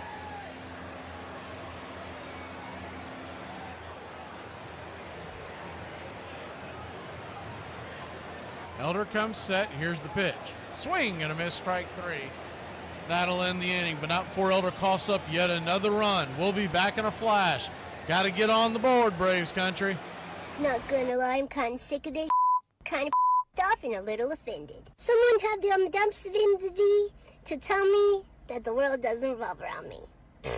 Baby, without me, this world ain't moving. I just kept hearing it. I'm ducking and everything. Died in the house. I got scared. I dropped my hot pocket. A slight chance of some participation. It's rain. It's going to bring a possibility of some rain that will be moving into our area. Over the last 2 years, hundreds have landed in the Summit County Medical Examiner's office. My brother used to break in our house and steal the TV. But now he's dead. Here's some other great town names. With tits. Oh, it's Lidditz.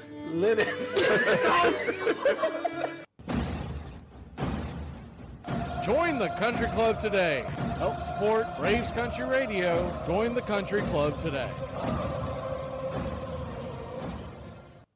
The hard-earned truce ended up leading to talks for a long-term deal for Mattingly in the spring of 1990. When he signed the 5-year contract, he became the highest-paid player in the game and set to remain the face of its most storied franchise, for better and for worse. Obviously, he's the beloved figure. It's the kind of guy who generally spends his career as a Yankee, and the contract pretty much assured that that would happen. But then right away, like in '89, they were a bad team. They finished like 10 under, but in '90, they hit the pits. The Yankees' worst start in years and years, worst record in baseball. Almost like the frame that was surrounding the Mona Lisa was starting to chip. It didn't fit that Don Mattingly would be on a bad team, but it was slowly becoming that. He kind of bears the brunt because he's the constant as this team goes from being a perennial contender to just going down the tubes. We're home for the classic call of Braves Country Baseball.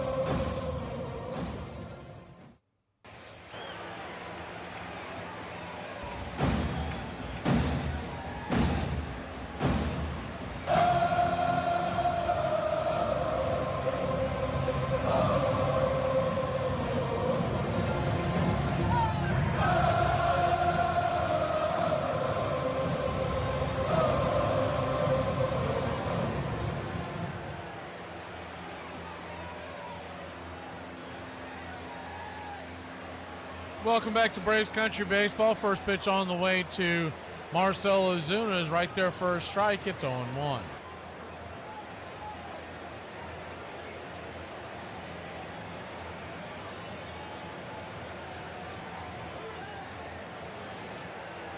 The 0-1. Strike 2, 0-2. So an 0-2 count. Pitch on the way, down and away. 1-2. Chris Paddock came in with a 9.49 ERA. He has no-hit the Braves so far. The 1-2. Swing and a miss, strike 3. Fastball blew it right by him up top. Away. One down.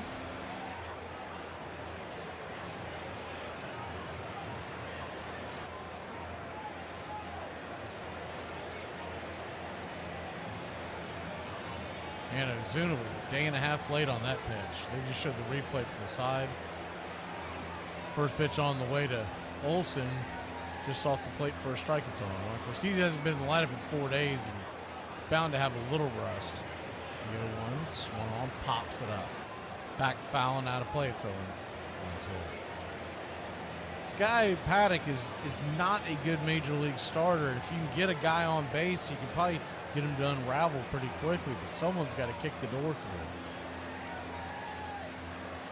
Meanwhile, back in New York, St. Louis leads the Mets 2-0 in the 5th. The 0-2. Swing, slaps it down the third base line. Just foul. Stay alive. We'll do it again.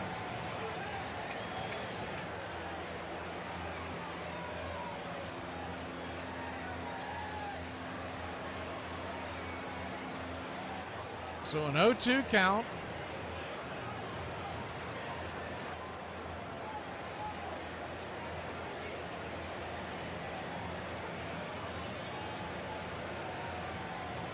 Paddock comes set. Brings it.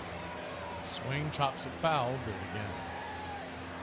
Chris Paddock is at 55 pitches. He has a no-hitter going here in the 4th inning.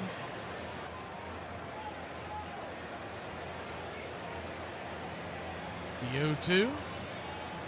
Swing, pops it back foul. Olson trying to make him work here. Matt Olson walked his first time up. The 0-2 from Paddock. Swing! Fouls it off the face mask. Home plate umpire, Lance Barrett. He appears to be okay. He just kind of shook his head like, yeah, I'm all right.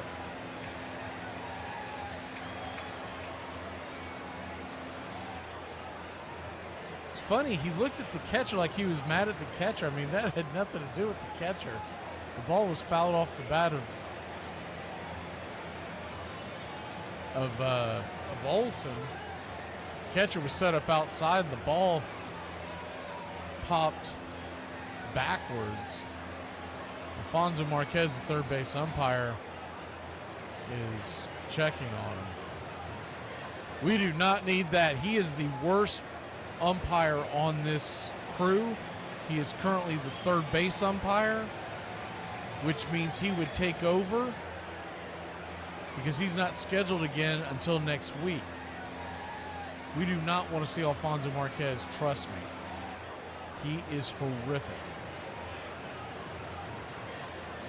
Not that any of these guys are perfect, but Alfonso Marquez is one of the worst in Major League Baseball. The 0-2 just misses outside, 1-2.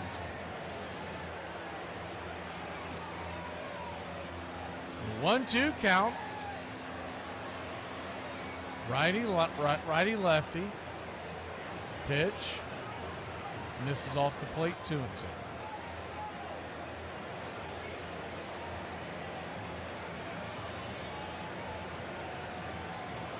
The 2-2. Brings it. Swing! Fouls it down the left field line. We'll do it again. Olson really making him work on this at bat.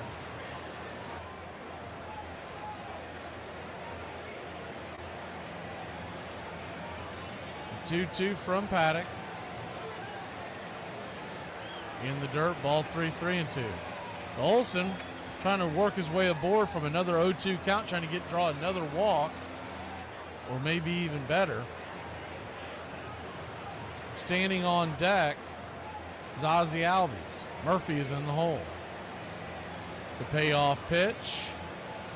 Swing and a miss, strike 3. Got him. Looked like the slider up and in, 2 away.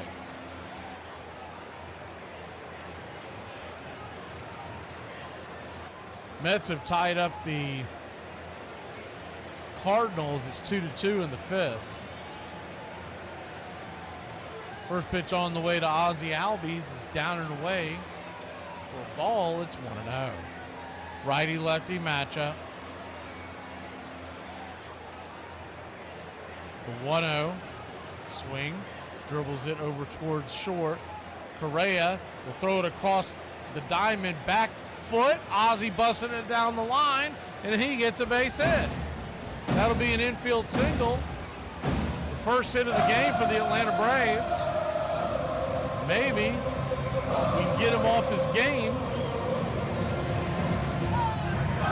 Just beat it by, we'll say, a quarter step. Looking at the replay, no reason to challenge that one. That one was easily a base hit. That'll bring Sean Murphy to the plate. Murphy reached on an error last time. First pitch on the way is down and away. It's 1-0. Excuse me, it wasn't an error. It was a throw in the dirt, a fielder's choice, because you can't assume the error on a double play. But it would have been a double play if it wasn't such a poorly thrown ball. 1-0. Fouled away, 1-1. 1-1 count. 66 pitches for Paddock, so a little north of where you want your pitcher at in the fourth inning, but not terribly high. Especially in today's games where guys don't go longer than 6 innings typically. The 1-1 swing, rips it into left field, and that gets down for a base hit. Keep the line moving, boys. 2 on, 2 out. Michael Harris II comes to the plate. Gotta believe that he can't be this bad for this long. Michael Harris is due. Just need a base hit. We don't need you to get the moon and stars. Get us on the board and see if we can put some pressure. They're going to go out there and have a quick powwow on the mound. Pete Mackey, the pitching coach for the Minnesota Twins, is out there.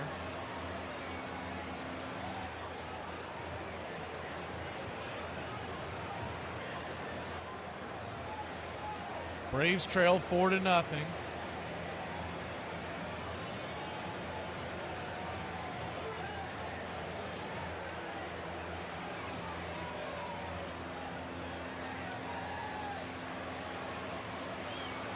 All 4 runs have been earned if you're just joining us. Bryce Elder has given up 4 runs, 5 hits, 3 walks. We're back to the action. Michael Harris II digs in. First pitch on the way. 95 up top, misses high. It's 1-0. We'll go ahead and put it on the action cam so you can see what's going on. 1-0 pops it up. High in the sky. Michael Harris II ought to be doing push-ups. He keeps hitting them in the air, and he ain't got no power. We'll be back in a flash. Tell me what you hear the sentence as being. Okay. That is embarrassing. That is embarrassing. That is embarrassing. That is embarrassing. That's what I got too. So, are you sure you don't hear, that isn't my receipt? That is embarrassing. That is embarrassing. That is embarrassing. That is embarrassing. This is the... Just maybe you're hearing Bart Simpson bouncing. That is embarrassing. That is embarrassing. That is embarrassing. And then... That is embarrassing. Another one! Lobsters in motion. That is embarrassing. That is embarrassing. That is embarrassing. That is embarrassing. Those people told you for days in advance that if the university sought to go ahead with that construction, They were going to physically destroy the university. Now, why did you negotiate many times? Negotiate? What is to negotiate? What is... The university is a public institution. That's right. But the university... For its own community and for the community of Berkeley that live around it. All of it began the first time some of you who know better and are old enough to know better let young people think that they had the right to choose the laws they would obey as long as they were doing it in the name of social protest. 86, I felt like was my best year. For me, that was like hit for power, hit for average, my at-bats. I felt like that was like my best year. Mattingly led the league in hits, doubles, and slugging in 1986, hitting .352 with 31 home runs and finishing runner-up in MVP voting. But despite his success, for the second straight year, a 90-win Yankee team missed the postseason. All Mattingly could do was return in 87 with the same relentless drive as ever. Oh, Donnie. Donnie was one of the hardest workers that I had ever seen in play. He would go in the cage before batting practice and take batting practice. Then after batting practice was over, he'd take batting practice.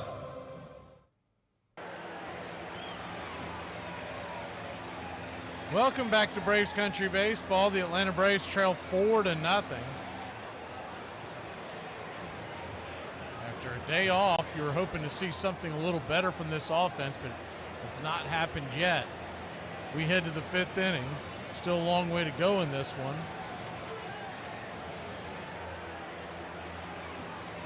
Bryce Elder's got to keep him right here at 4. He's going through the lineup one more time. First pitch on the way, swing. Pops it up high and deep. Into left field, coming over, making the catch is Verdugo. For out number 1.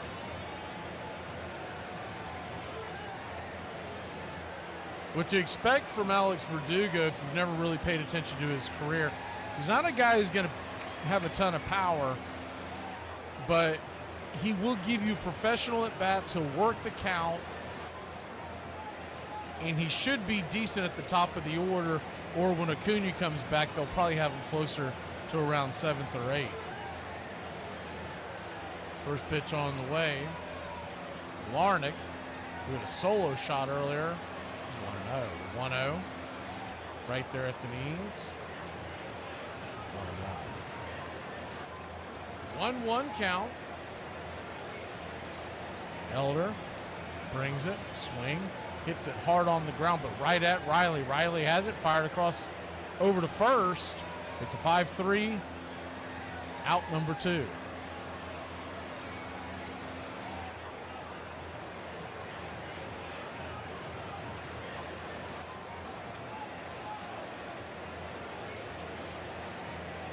Two down.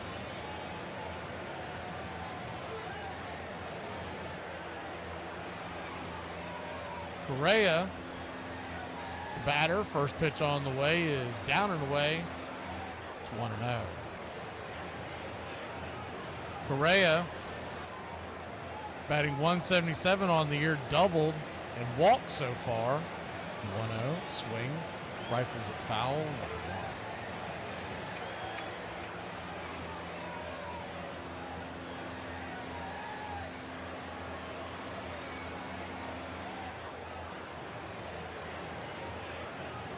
One count, inside, 2-1. We'll hit the out-of-town scoreboard here in a second. We'll let you know the Atlanta basketball team's not doing any better. They're getting it handed to them at home in an elimination game by the Miami Heat. 2-1 swing and misses, 2-2. So a 2-2 count. 2 outs, the pitch down and away, full count.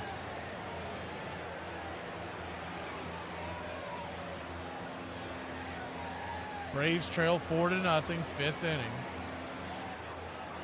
Still 5 more turns at the bat, plenty of time to get back in it. We'd like to see Elder shut him down here. The payoff pitch.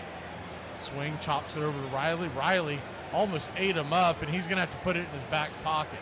Couldn't get it out of his glove. See how they score that. Probably an error. but it's a tough one. Had that second high hop, and when Riley went to get it out of his glove, he was just spun out. By the time he got a hold of it, Correa was down the line.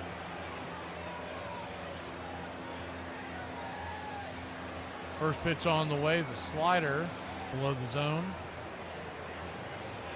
It's 1-0. Out-of-town scoreboard looks like this. The Cardinals lead the Mets 3-2 in the 6th inning in New York. Down below the knees, ball 2-2. Phillies all over the Marlins 7-2 in the 7th. Sandy Alcantara got pounded. Red Sox are better than the White Sox today at 6-2 in the 6th. 2-0 pops it up high in the sky, just out in front of that swing. Coming in, making the catch is Kid Kelenic, and that'll end the inning. Well, Kelenic finally shut him down. We got to go out there and shut him up. We'll be back in a flash here in Braves Country. I don't know what type of cellular device you have, but all of them have these little buttons on the side that you can mash the button with your booger-picking finger.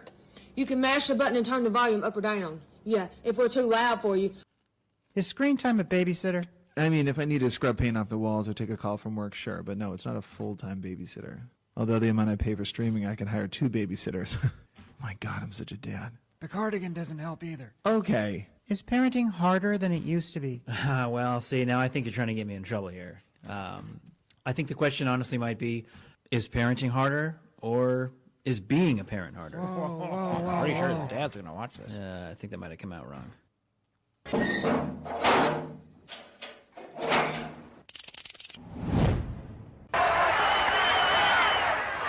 There's a looper, may drop. It's in for a hit. Here comes a throw to third. Rose hits a dirty save.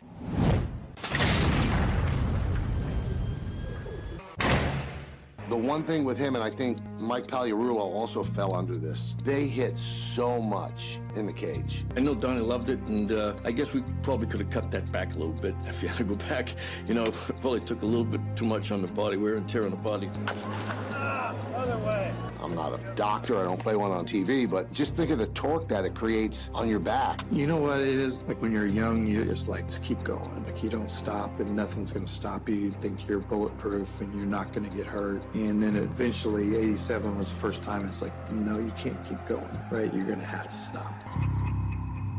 Don Mattingly will be out for at least the next 2 weeks. While taking batting practice last night, he strained a muscle. I don't know, I was on the DL 2-3 weeks, whatever, and came right back and jumped right into it and got hot.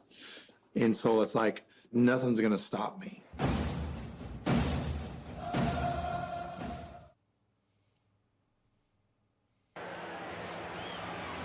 Welcome back to Braves Country Baseball. Atlanta Braves trail Minnesota 4-0.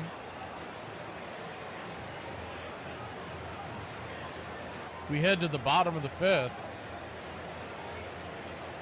It'll be Nick Allen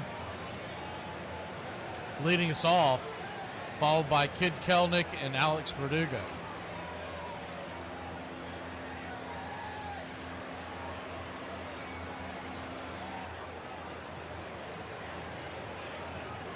Nick Allen digs in. First pitch on the way, 94 up top.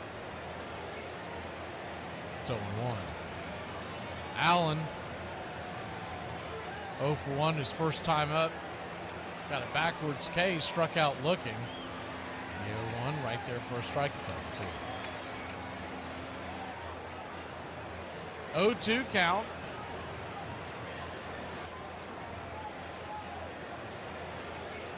Pitch, swing, just gets a piece of it. Choked up a little bit on that bat, just trying to get a piece of it and stay alive. We'll do it again, 0-2. The 0-2, swing, pops it back foul, we'll do it again.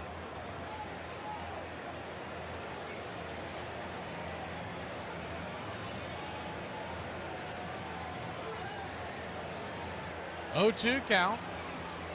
Paddock turns and delivers. Swing, rifles it foul down the line. Plenty late on that one.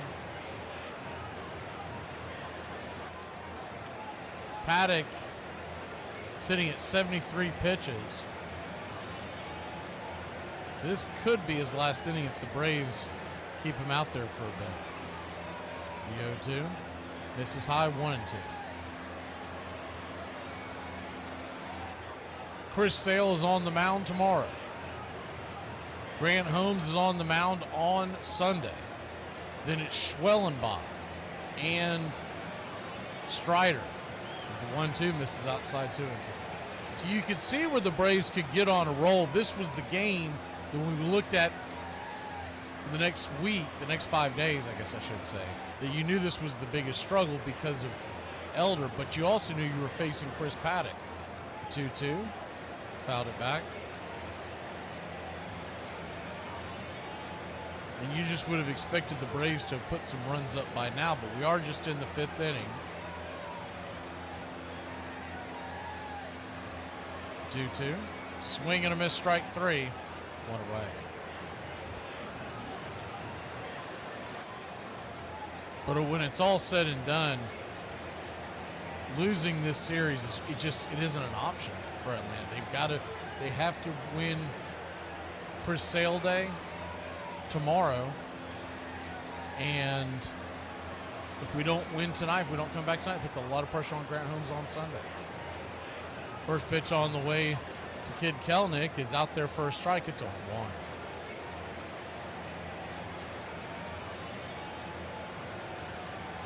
The 0-1 swing, pops it up high, deep into right field, going back on the track. Is it? Will it? Get it? Yeah, baby! Zip, boom, bam, it's gone! A mighty smack over the track. Yanked and cranked in your Atlanta Braves. You can put it on the board. It's 4-1. We're off the bat. Let's go, Braves country.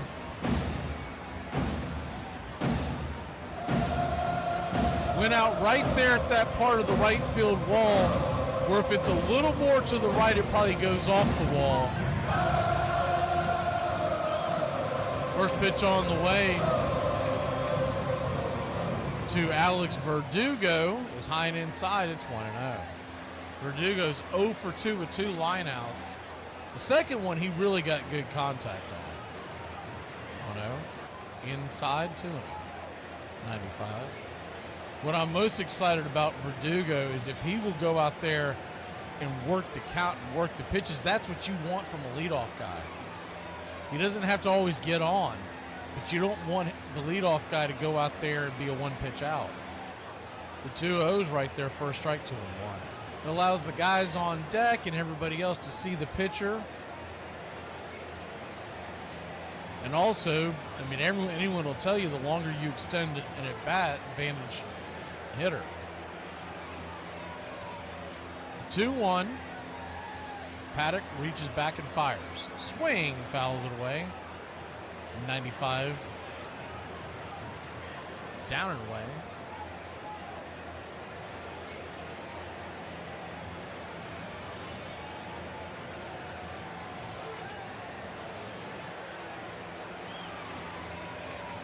The 2-2 to Verdugo.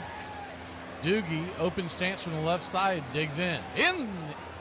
Right on his hand, swing and a miss. Strike 3. He really chased one right up in his kitchen. And Paddock was nowhere near his spot. They were set up on the outside part of the plate. And Doogie thought he got one in his wheelhouse, but it kept going inside. It was a four-seamer, but it had the placement of a cutter when it finally finished. First pitch on the way to Riley is outside wide for a ball. It's 1-0. Austin Riley 0 for 2. He went for 4 strikeouts on Wednesday. He's got 1 today. The 1-0. Bender misses outside. 2-0. If Riley could work himself aboard, you get Ozuna to the plate this inning, you could really see them starting to sweat. The 2-0 pitch, swing, rips it over to Correa, and Correa backhands it, fires it across over to first. Not a great throw, but it'll get there, and Riley's down on a 6-3 putout. Good defensive stab by Correa. We'll be back in a flash. Your Atlanta Braves are finally on the board, and we're off the mat. We're back in it. We'll be back here on Braves Country. The 0-1 pitch. A liner off Nagy's glove into center field. The Florida Marlins have won the World Series. Celebrate Halloween and all that, been carved out the pumpkin, because I know from slavery, my ancestors were slaves. So I know what the pumpkin stands for. Put the pumpkin on top of our head. I'm not inviting that energy into my life. Man, gouge his eyes out, everything. Put the pumpkin over. That's what that did, hanging from a tree. Kevin! What the are you talking about? That has nothing to do with jack-o'-lanterns. Hey, man. Hey, who's teaching y'all this? Kevin, I ain't got time for this. Who's telling you this? For those who don't know, the jack-o'-lantern actually didn't start off with pumpkins at all. They used turnips. And this was in the 19th centuries. Not only did it have nothing to do with slavery, but it originated in Ireland and Britain. So, Kevin, again, who the taught you that? On July 8th, 2 weeks after coming off the disabled list, Mattingly hit 2 home runs in a Yankee victory. When you hit a home run, like one game, boop, okay, and then the next day you hit another. Well, a lot of guys do that, no big deal. And then you hit another one. On July 12th, the day before the All-Star break, the streak reached 5 straight games with a home run. A home run for Mattingly, his 5th straight ball game. And then the first thing you get mad because of the All-Star break, because you stop what he's doing. And now, the 1987 All-Stars. Batting second and playing first base, the only major leaguer to win an RBI title, batting title, and MVP award in his first 3 seasons. From the New York Yankees, number 23, Don Mattingly. Braves Country Radio, your home for the classic call of Braves Country Baseball.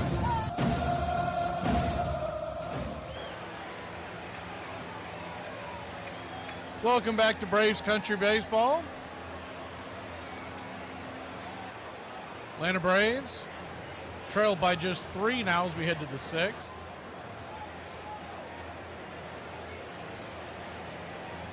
Now the Twins do have a very good closer, but they have had a problem bridging themselves to that closer. First pitch on the way from Aaron Bummer.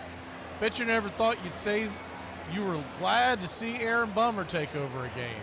It's 0-1. The 0-1. Kicks and fires, swing and miss. It's 0-2.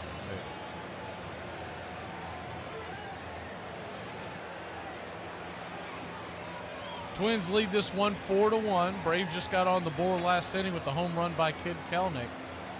Brooks lead the batter from the right side of the plate. The 0-2 in the dirt, 1-2. Standing on deck is Keyshaw, then Kersey. So you got the 7, 8, 9 batters due up here.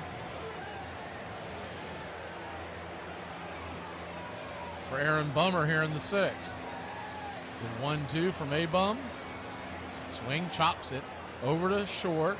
Allen's got it, fires it across. High throw, good catch by Olsen. He'll tap the bag, 1 away.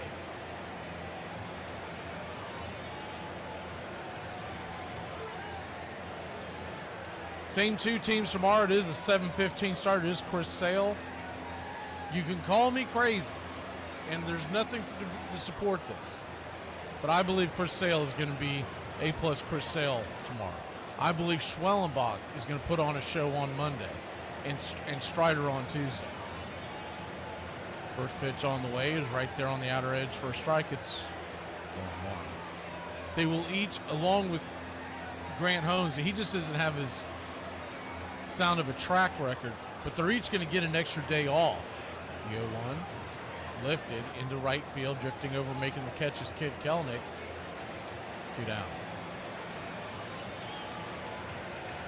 So with that being said, you remember last year when they were doing as well as they did with the pitching, it really came down to the fact that most of the time, all the pitchers, including Sale and Schwellenbach, were getting six days in between starts. 5 days of rest is what I'm trying to say. First pitch on the way to the number 9 batter, Kersey, is right there down below the knees for a ball. It's 1-0. 1-0. Lefty. Right there, smacks inside on the track. I know we're a little ahead of this, what you see on your screen. Problem is when Apple does theirs, it's really hard to time it up, and then they eventually end up syncing themselves as the 1-1. Nice bending curve right there at the knees. It's 1-2, and then there's no way to catch back up correctly. So we've decided on the Apple games, we just do it. If it syncs up, it's fine. All the other ones are much easier to sync up with. The 1-2, swing, chops it over to second. Ozzy's got it, fires it over to first, and look at there. A 1-2-3. Hey, they're dancing in the streets in the Battery. Maybe we'll get some runs. We'll be back in a flash here on Braves Country. Big play now. Boyd wide left, Solomon right. OJ moving out in a split with Bob Farrell. It'll be OJ, and he's got openings. OJ almost ran away as he began to cut. Armchair.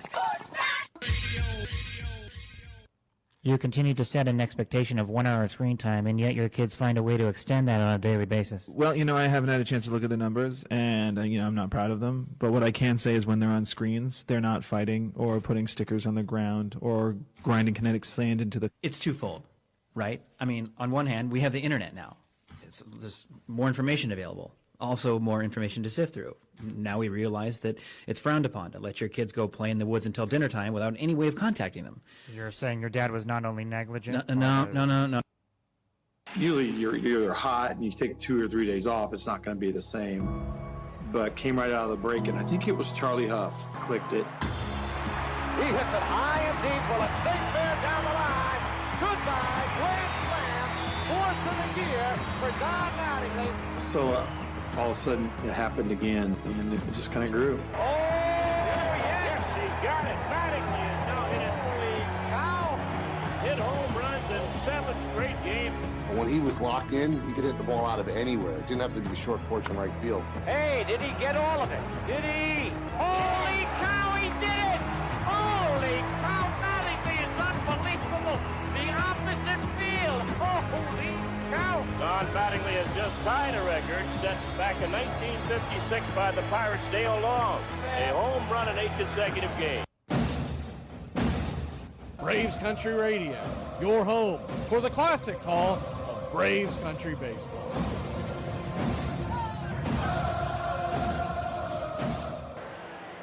All right, Braves Country.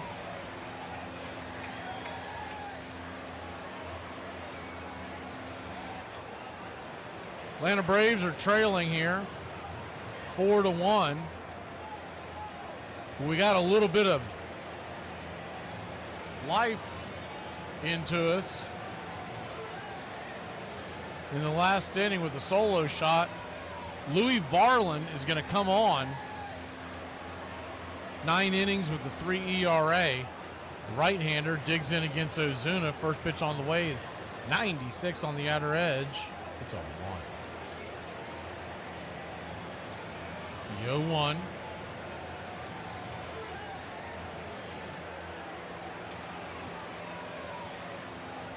Varland kicks and fires. Outside wide.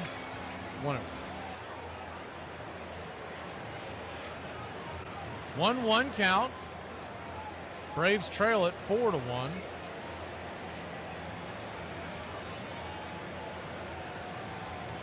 Brings it. Swing and a miss. 1-2.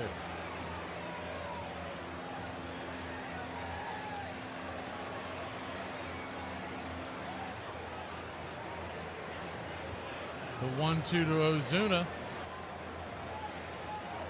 Swing, fouls it away.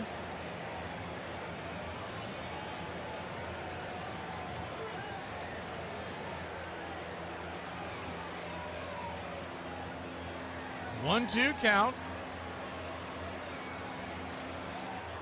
Varland reaches back, misses outside wide.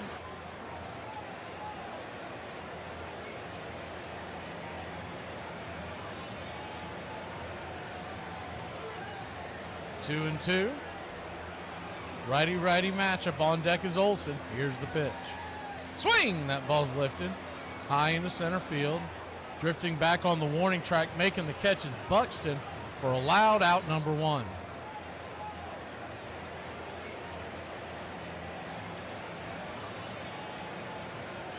Mets and Cardinals are tied at 3. They head to the 7th inning. The seesaw back and forth affair. Other scores in your out-of-town scoreboard. First pitch on the way, swung on it, chopped over towards second. Backhand it, fires it over to first. Going to be a 4-3 put out. Olson, 1 pitch, 1 out. 2 down. Bottom of the 6th.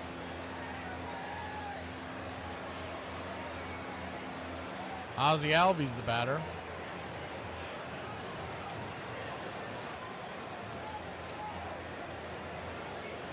Ozzie with 4 home runs on the year. He's 1 for 2 tonight. First pitch in the dirt, 1-0.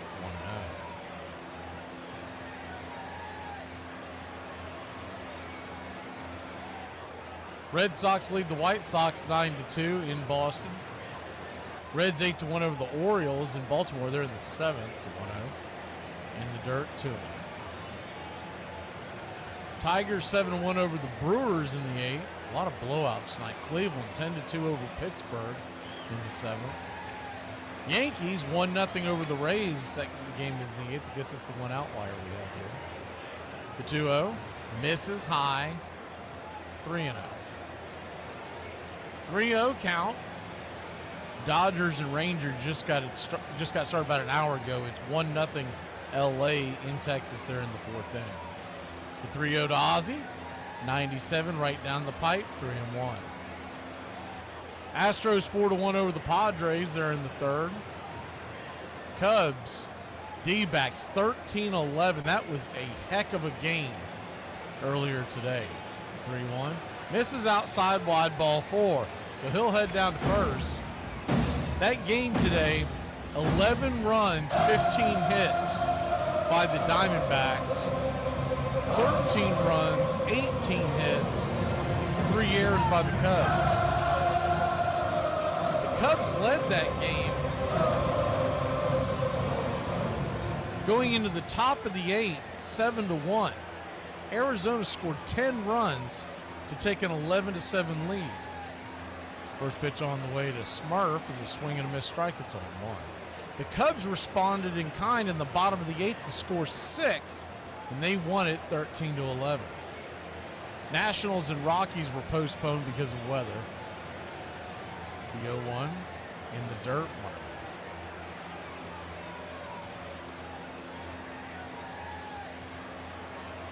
Phillies lead the Marlins 7-2 in the 7th.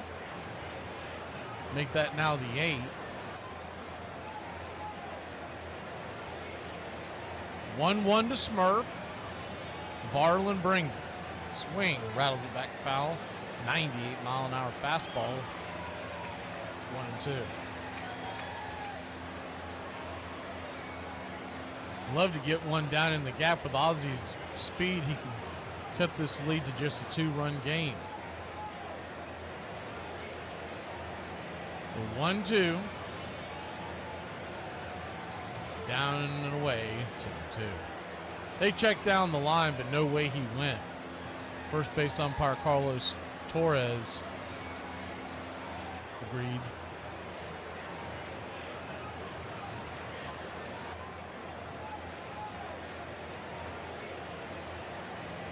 The 2-2.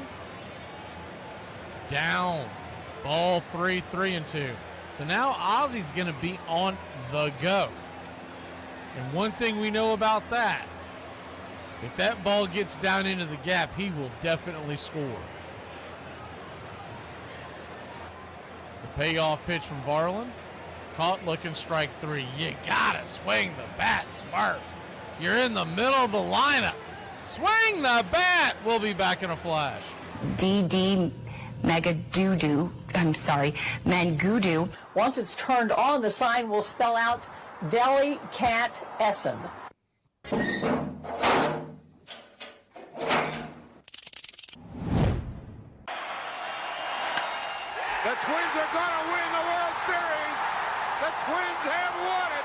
It's a base hit. It's a 1-0 10-inning victory.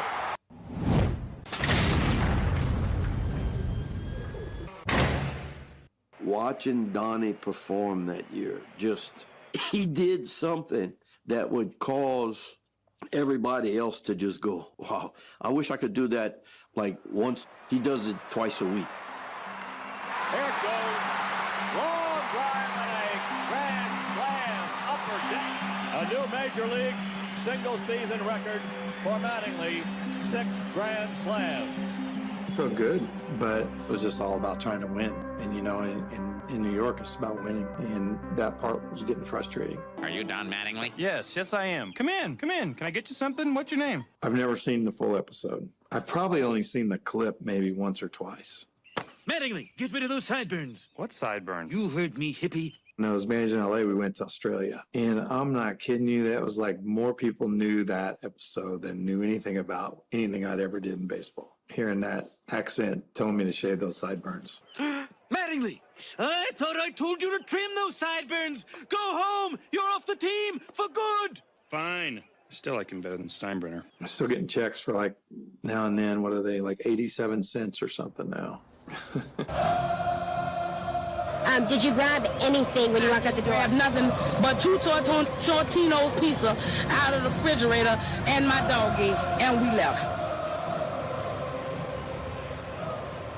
Welcome back to Braves Country Baseball. We go to the top of the 7th inning. Braves trailing by 3.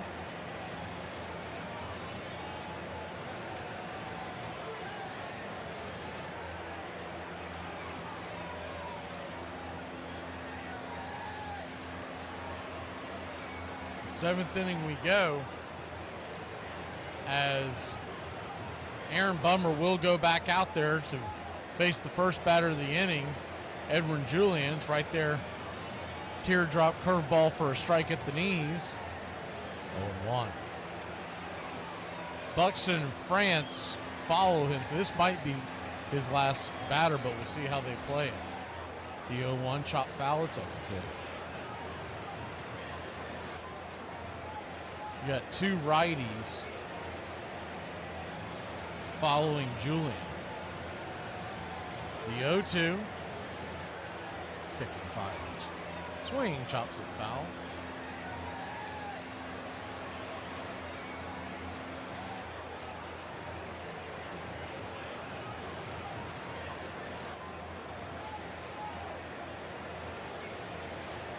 Bummer comes set and brings it. Just misses the paint. 1-2.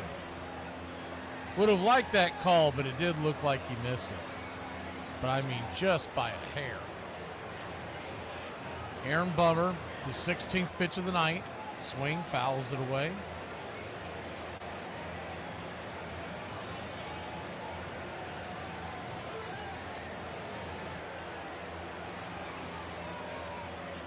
Lefty, lefty. They set up outside. Here's the pitch. Swing rattles it down the first base side, but foul, plenty foul.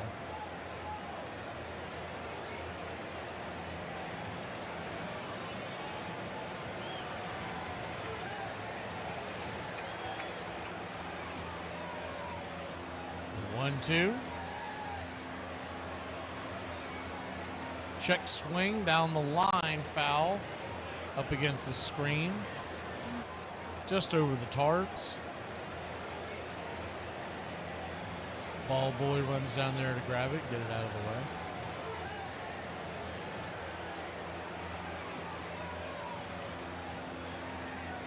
The 1-2.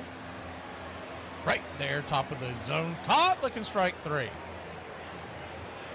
1 down, and Snickers coming out of the dugout. So yeah, just like we thought might happen, that's going to be it for Bummer. He came on, take on 4 hitters, got 4 outs, and 1 via the strikeout. We'll be back in a flash. The right-handers coming out of the pen as the doors open.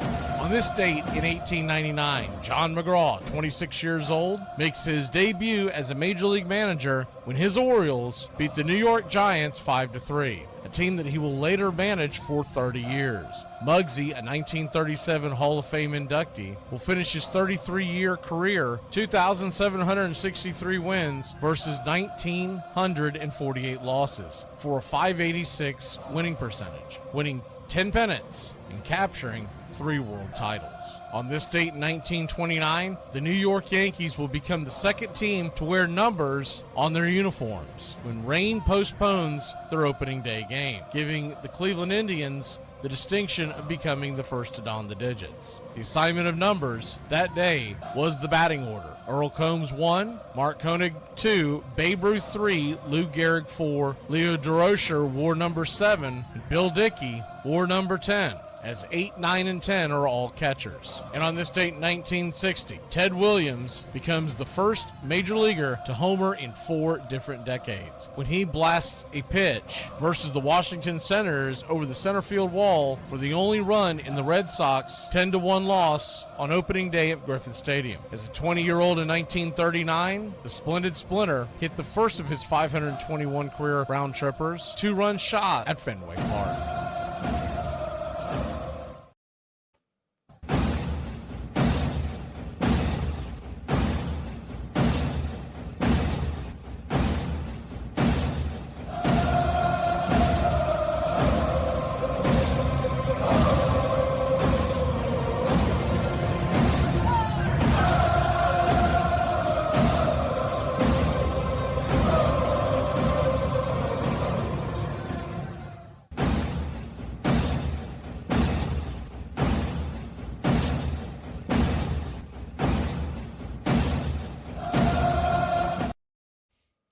Welcome back. De Los Santos, the right-hander, stands in. First pitch on the way. 88 off the paint. It's 1-0. Righty-righty matchup. Byron Buxton, your batter.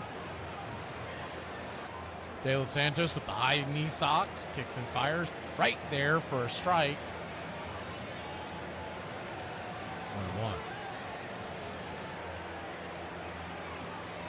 1-1. 1-1 count.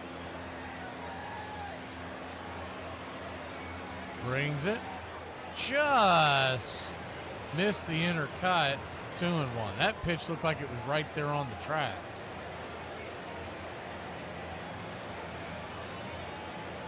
I just noticed what is going on with the screen. They got like 38 pitches shown on your screen. The 2-1 pitch. Swing. Lifts it into center field. Going back on the track. Making the catch and slamming into the wall is Michael Harris II. 75% of the world is covered by water, the rest by the Hawk. Wow, what a play. He had to really accelerate at the end to make that catch.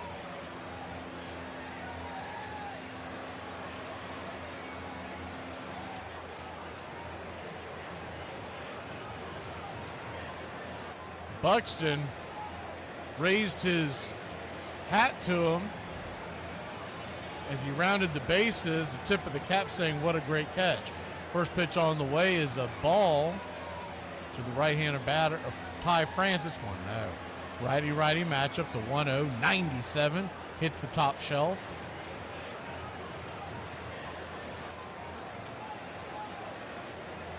The 1-1 count.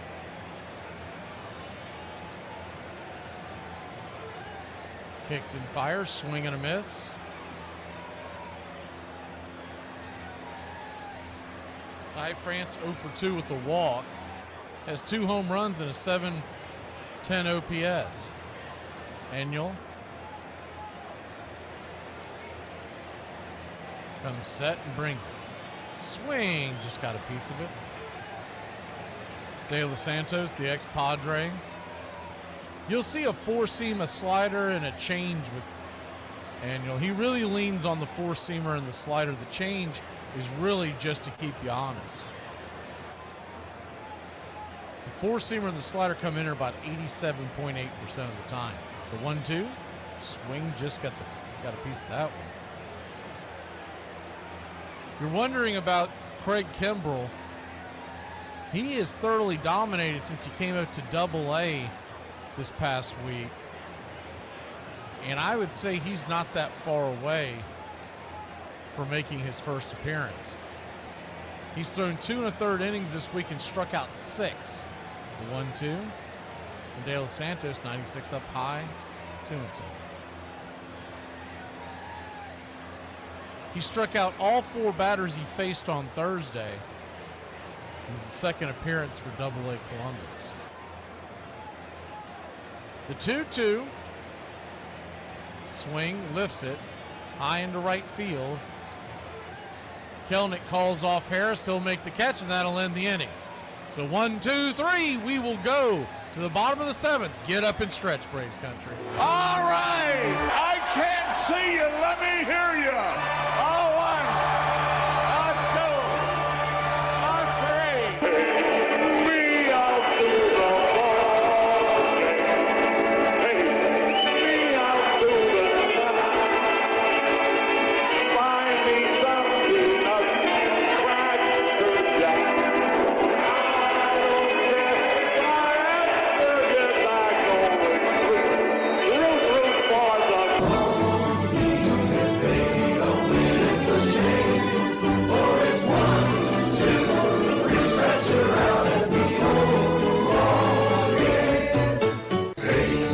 out to the ball game.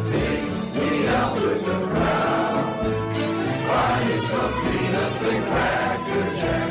I don't care if I have to get back over root for the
Welcome back. Michael Harris leads us off after a great running catch at the wall. See if he can do anything with the bat. First pitch on the way is a strike on the outer edge. It's 0-1. Danny Colombe is on. 6 2/3 innings so far this year. No earned runs. The 0-1 swing. That ball's going to get down for a base hit. Money Mike gets his first base hit. Seems like forever we made a sound bite for him. Here we go. They know about that. God bless you, Mike. Keep your game tight. Never know. You know what I'm saying? I got a little razzle dazzle.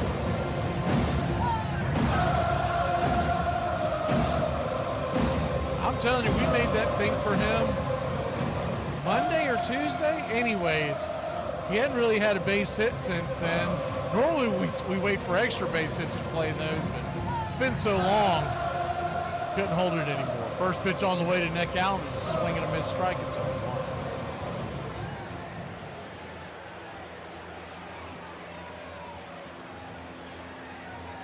The 1-0 lifted high into center field. Going back on the track, making the catch is Buxton just before the warning track. Long, out number 1.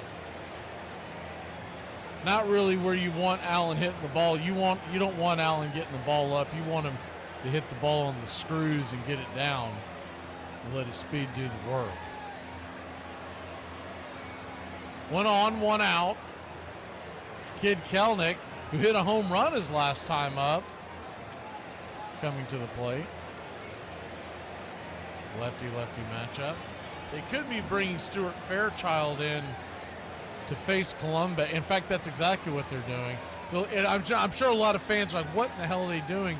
Kelnick just hit a home run, but he hasn't done well against left-handers, so you can understand why. Kind of ties your hands, but Fairchild, who's done nothing offensively since he's come to Atlanta, but Kelnick just has not done well against left-handers his entire career. Lefty-righty matchup. First pitch on the way. Swing and a miss. Nasty changeup.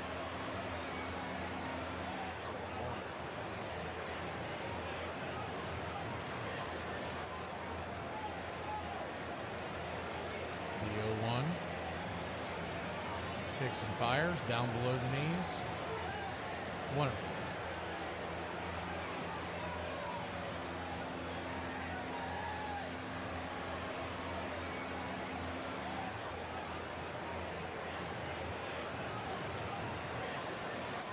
One count, lefty righty. Here's the pitch. In the dirt. 2-1. Now you got another left-hander standing on deck.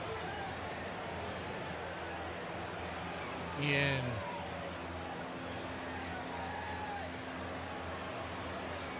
Verdugo.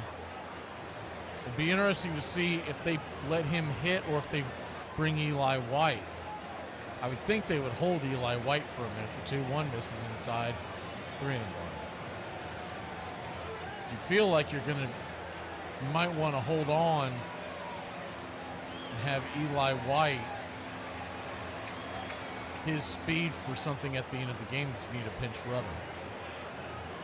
Riley is in the hole, the 3-1 pitch. Swing! That ball is belted down the left field line. Is it fair? If it's fair, it's trouble. It is just foul. I mean, just foul. He got around on that pitch. Could not keep it straight. If it stays just a little bit to the right, we got a 1-run game, maybe even. With Fairchild's speed, he might be standing on third. That ball was hit into the corner.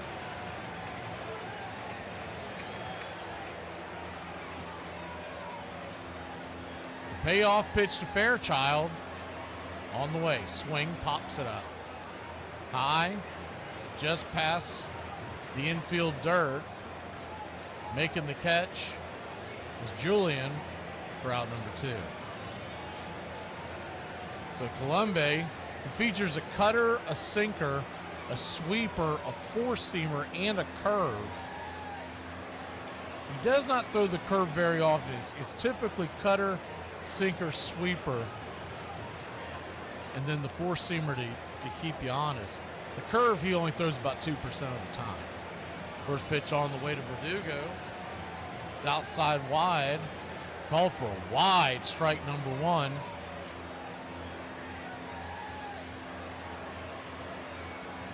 It's 0-1.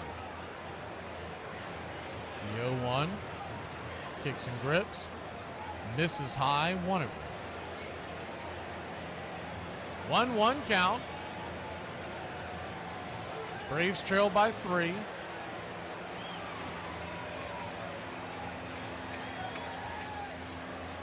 Brings it. Swing and a miss. Chase one off the plate. 1-2. So now Colombe knows he's got a couple of pitches to play with. If Verdugo can find his way aboard, Austin Riley, who stands on deck, represents the tying run. They would probably have to go get a right-hander. The 1-2 runner goes. Pitch on the way. Swing! That ball's sliced foul down the line. Harris had a great jump, but that pitch was right down Main Street. Verdugo could not lay off of that one. If he did, he's going to be out. Harris had a great jump on that one. If that pitch is like out of the zone, Verdugo is going to swallow his bat, and Harris is going to be standing on second. The 1-2. just below the knees, just outside. Evens up the count 2-2. Deuces wild, bottom of the 7th. A 2-2 count. 2 outs. Verdugo, who just came up to join the big club. Here's the pitch. Swing, chops it foul. Good job of Verdugo to get a piece of that to keep the bat alive. Choked up on his bat a little bit.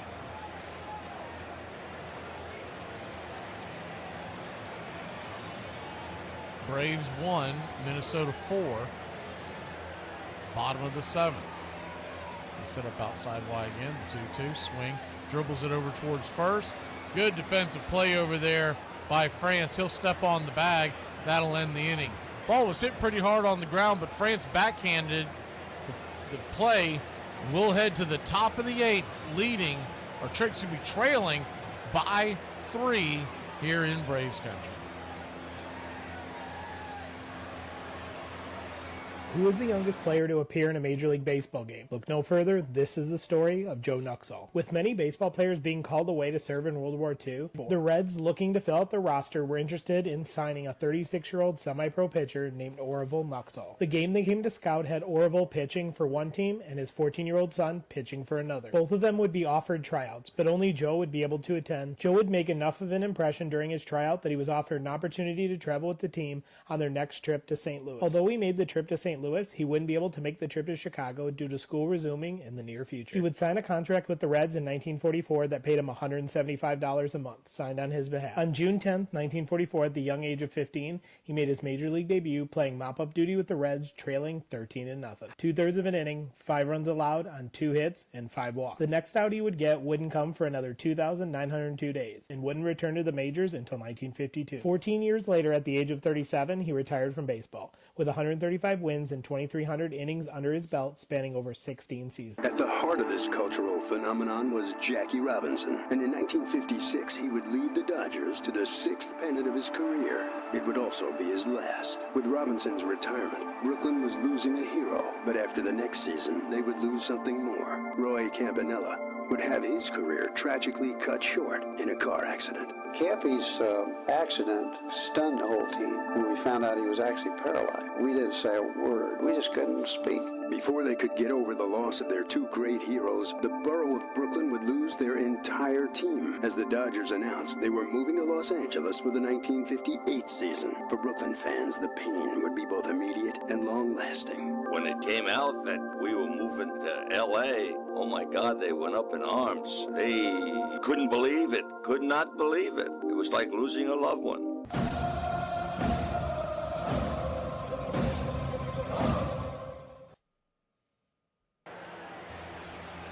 Stuart Fairchild will stay in to play right field.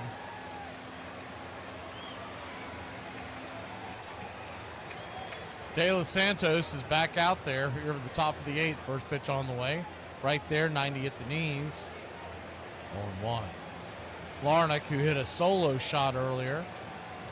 1 for 3 on the night, batting 188.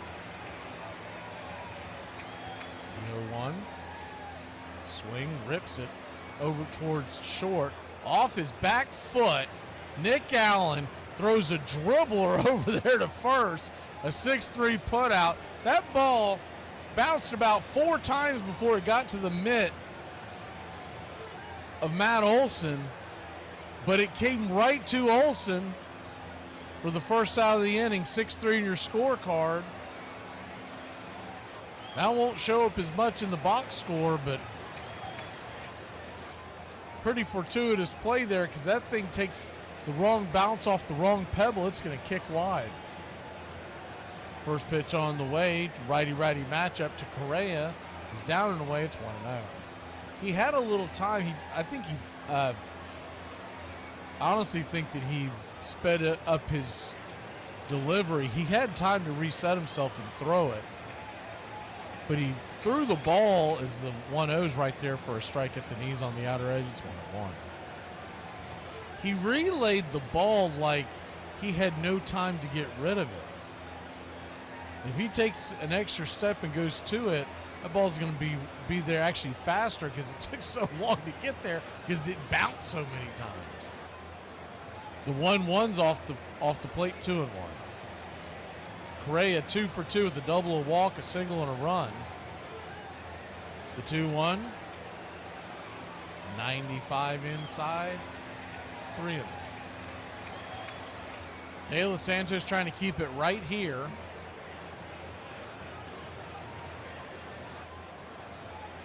Braves trail by 3.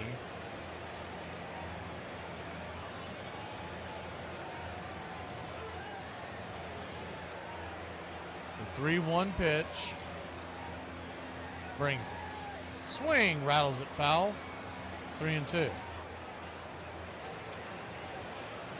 Hard fastball on the outer part of the plate, that down and away. Correa reached out there to grab it. Just got a piece of it to foul it off. They set up down and away again. The payoff pitch. Swing, blast.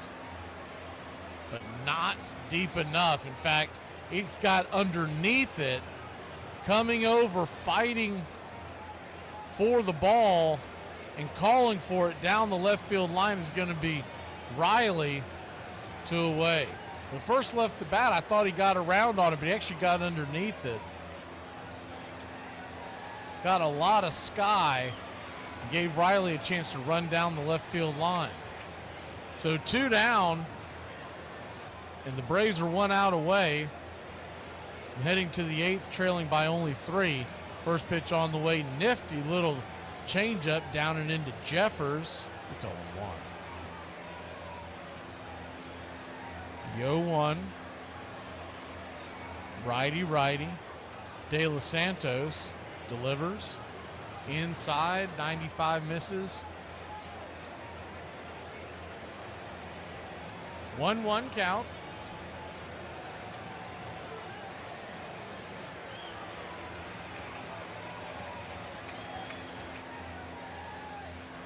Brings it. Swing and a miss, 96 up top. 1-2. The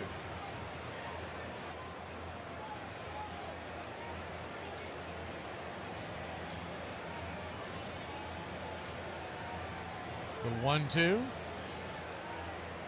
Kicks and fires. Swing. Pops it up. That one's deep into left field, but not deep enough. Coming underneath it. Making the catch is Verdugo, and that'll end the inning. We head to the bottom of the 8th. Bad news is we trail by 3. The good news is the heart of your Atlanta Braves order is coming to the plate. Do you think parenting is harder than it used to be? Nice try. Next question. I can't change the fact that my dad walked to school in the snow uphill both ways growing up in Phoenix. And some days as a dad, things feel not great.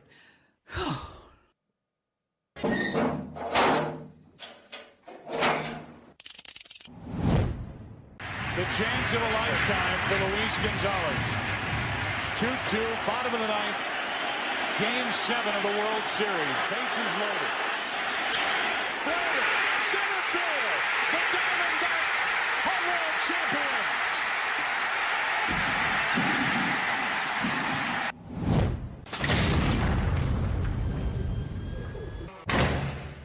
Don Mattingly's individual accomplishments over his first 4 seasons took the baseball world by storm, but the Yankees failed to make the playoffs in each of those years. Frustration around the team was beginning to grow, with no one angrier than the team's notoriously impatient owner, George Steinbrenner. And salary negotiations didn't help his relationship with his biggest star. Arbitration are always kind of, who knows what's going to happen, right? He calls and it's like, hey, don't take it personal. It's just business. Whatever's said in there. He goes, it's just business. Well, I win, right? And then he comes out and says the farmers in Indiana and the taxi cab drivers aren't gonna. Not the All-American boy anymore. All I care about is money. And I was like, And I think what took it over the edge for me was the home run streak. He comes out and says something about all he cares about is records. And that kind of bothered me. And I just blew up one day in the papers about respect. You got to respect me as a man. The back and forth subsided in '87, but erupted again in 1988, which led to swirling trade rumors. What we need to do now is get focused and stop pointing fingers. You're a problem. You're a real problem.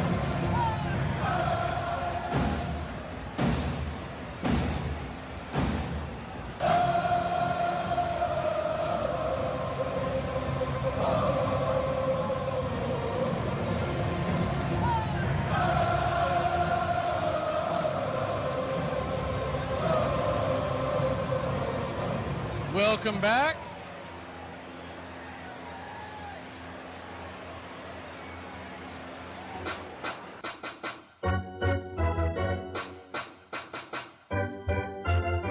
First pitch on the way. Outside wide to Austin Riley. It's 1-0. Griffin Jacks, the pitcher. He's 0-1 with the 7.04 ERA. 7 2/3 innings pitch. 1-0, excuse me. Swing, fouls it back.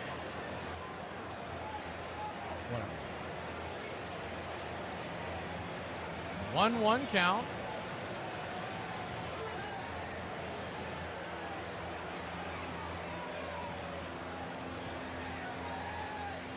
It'll be Riley, Ozuna, and Olsen to start off the inning. 1-1-2 Riley. Griffin Jacks delivers. 97. Misses outside wide. Man, he's bringing it just off the plate to him. 1. What you can expect from Griffin Jacks. Primarily a 3-pitch repertoire of the sweeper, changeup, and 4-seam. Is the 2-1 swing, fouls it away.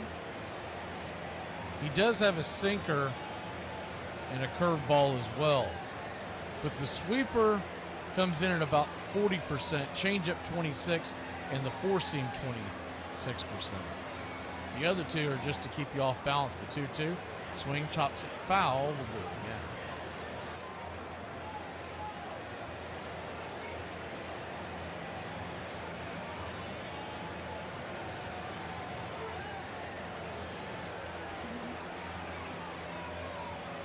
Two count. Set up outside. Swing, just got a piece of that one.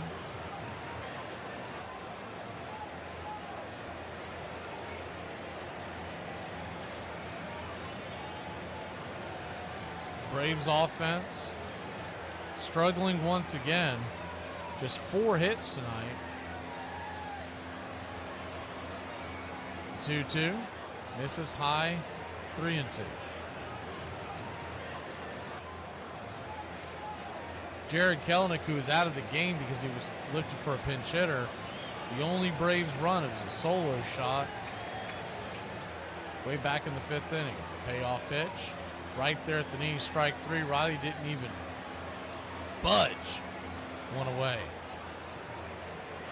It looked like he was coming out of his funk, and then Toronto happened.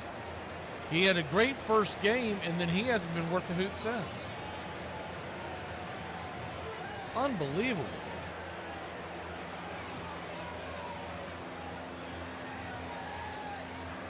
Marcell Ozuna, the batter.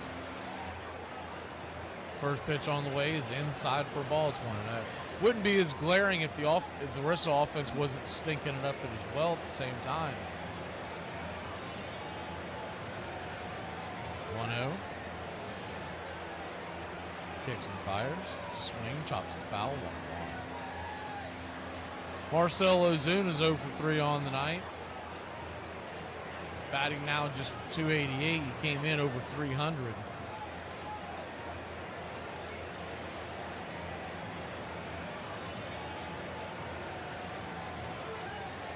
One count, inside 2-1. Mets have taken a 4-3 lead over St. Louis. They are in the 8th inning on that one. The Miami Heat are going to put out the Hawks. They are up by 9 with 23 seconds left. The 2-1 pitch, swing, fouls it back. 97-mile-an-hour fastball down in the zone. Olsen stands on deck. A bloop and a blast could make it really interesting.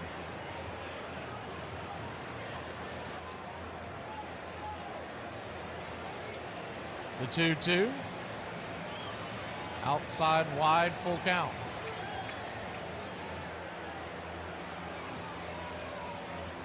Full count to Marcell Ozuna. Trying to get his way aboard any way, anyhow. The payoff pitch. Down below the knees, ball 4.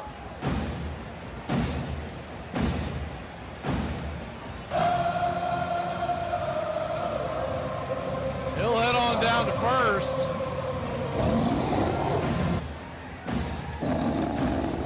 The Big Bear, the Big Zoo.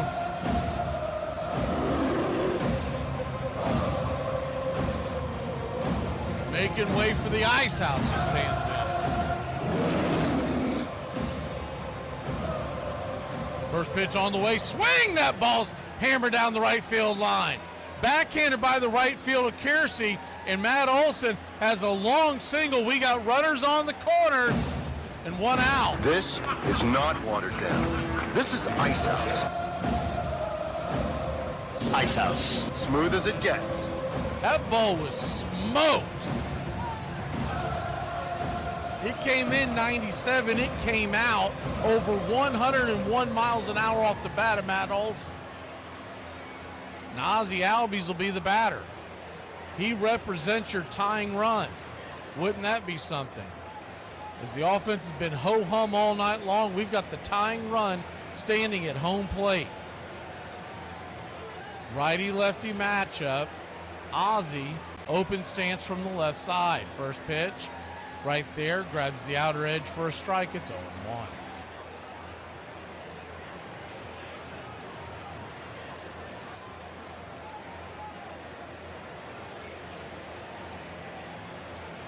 The infield is back into the right, the 0-1. Misses high, 1-1. 1-1 count.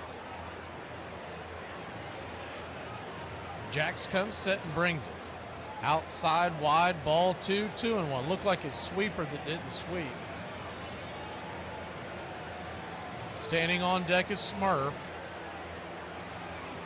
In the hole is Michael Harris II. Ozzie asking. Well, first I thought he was asking for time, but I believe time was called by Jeffers, the hind catcher. He ran out there to have a quick powwow with Jax, and Correa met up on the mound with them as well. Find out how they're going to pitch Ozzie, how they need to defend him. Braves 1, Twins 4, bottom of the 8th inning. Middle of the order for your Atlanta Braves. We're back to work here. The 2-1 pitch. Swing, slices it foul, 2-2.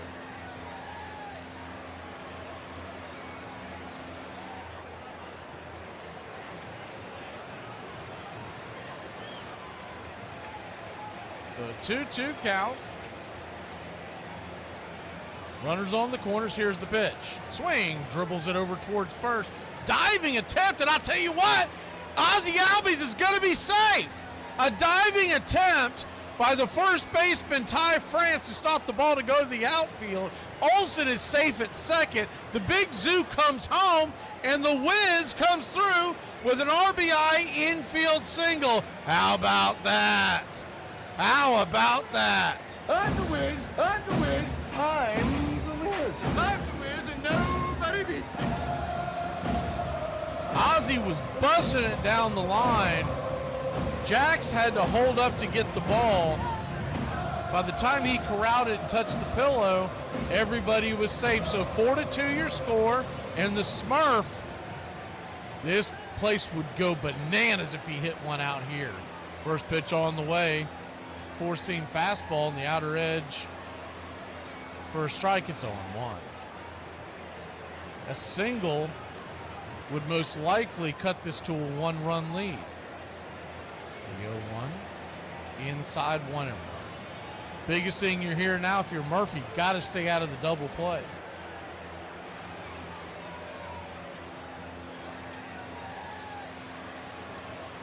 The 1-1.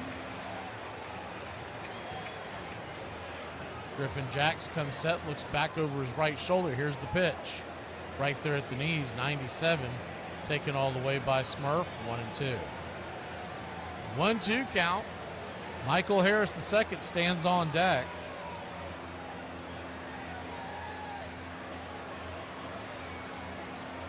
Braves 2, Twins 4, bottom of the 8th. The pitch, down and away, trying to get to chase that sweeper down and away. Good take by Smurf that time, 2-2. He'll probably get a pitch to hit here. The last thing he wants to do is put himself in a situation where he could walk the bases loaded with Harris coming to the plate. Got a 2-2 count. Bottom 8. Here we go, the pitch. Down below the knees, ball 3. So a full count to the Smurf.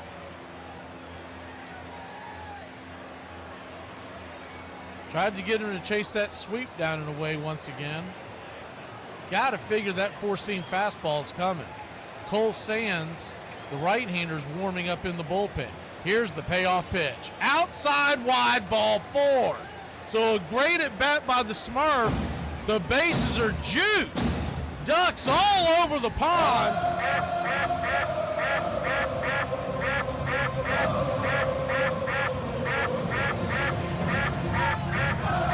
And Rocco Baldelli's going to go get the ball from Griffin Jacks. We'll be back in a flash, Braves country.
Okay, Braves country, Cole Sands will be your pitcher.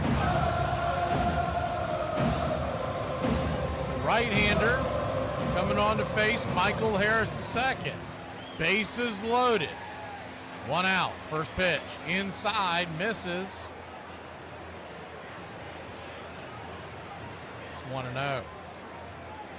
Cole Sands coming on with Eli White now standing at first. The 1-0. Swing! That ball's hammered into right field. That's going to get down where the green grass grows. 1 run will score. It's 4-3. Here comes the runner. 2 runs will score. It's 4-4. Shut the door. The Atlanta Braves have come roaring back and tied this game. Runners on the corners. 1 out. How about that? Money Mike coming through in the clutch. Can we get it for Money Mike? They know about that. God bless you, Mike. Keep your game tight. Never know. You know what I'm saying? I got a little razzle-dazzle. Slam a lamb off the glove. That ball was smoked into right field. Michael Harris coming through.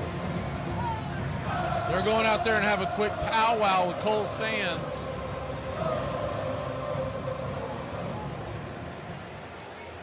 What a comeback this would be. What a big lift this would be for the Braves.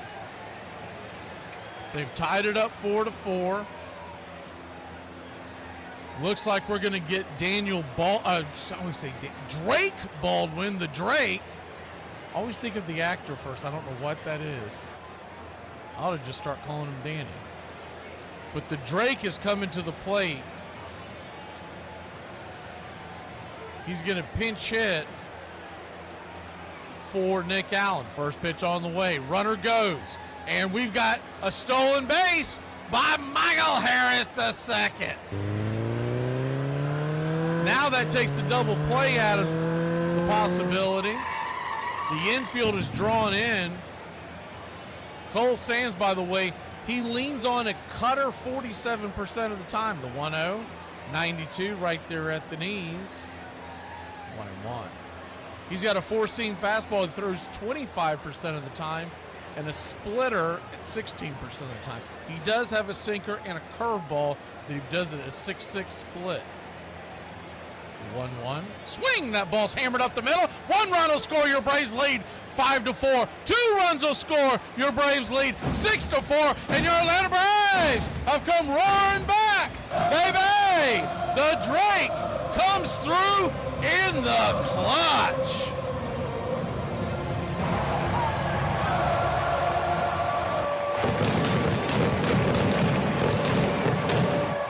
You don't like the Drake?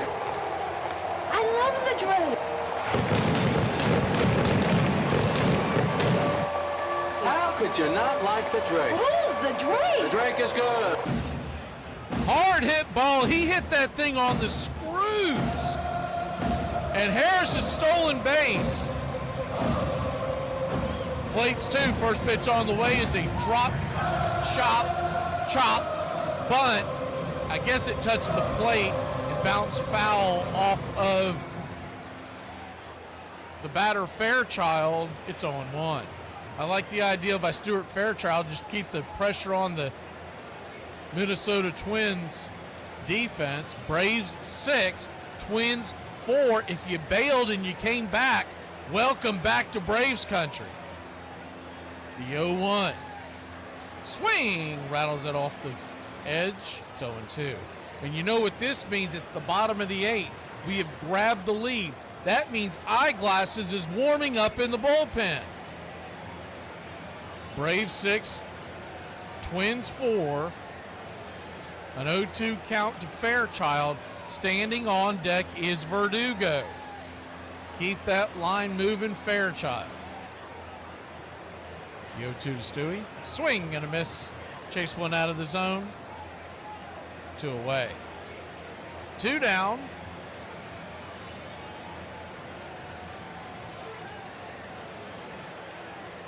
And Verdugo, who is 0 for 4 on the day, comes to the plate. He's hit a couple of hard balls right on the screws and given some good, darn good at bats, but just hasn't had one fall yet.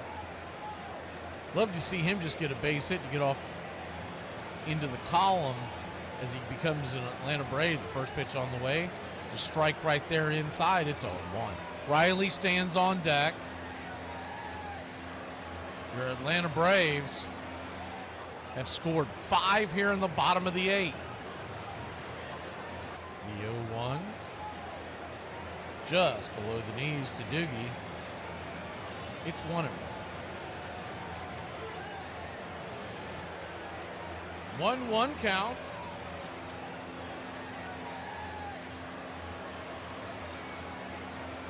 Pitch in the dirt. Ball 2, 2-1.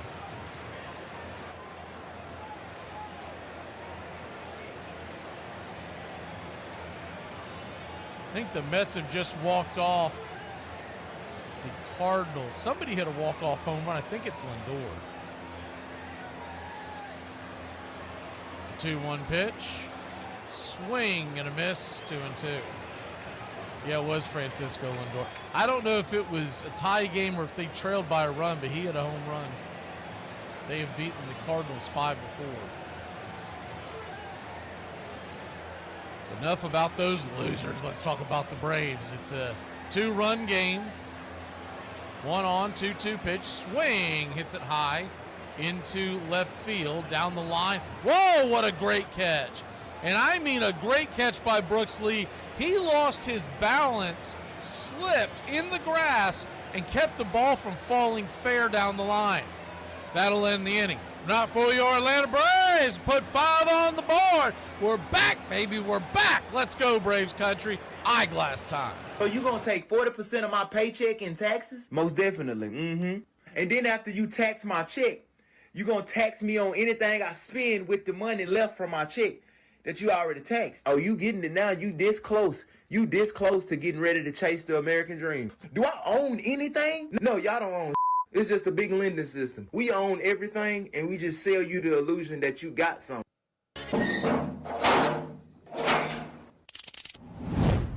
White back on Brooks is coming, and the ball is loose. And the Giants have it. White was hammered by Bird, and he was the man who made the hit. Bird came up with the ball. Well, Carl Banks is coming right in his face. He hits him square. The ball pops out. Jim Burt jumps on it. I don't know who you blame on that because no one blocked Carl Banks. You have to have the doctor check you after a play like that.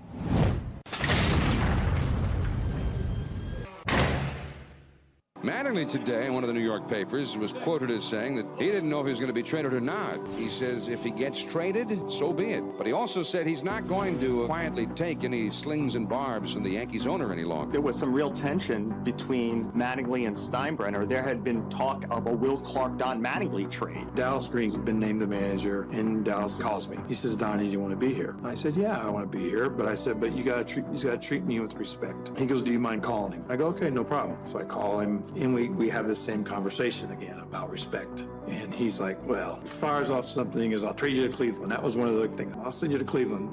I said, you can send me anywhere you want, but you can't take the field from me. You can't change that part. And he said, well, good luck to you. And he hangs up. And I'm like, uh-oh, we're out of here.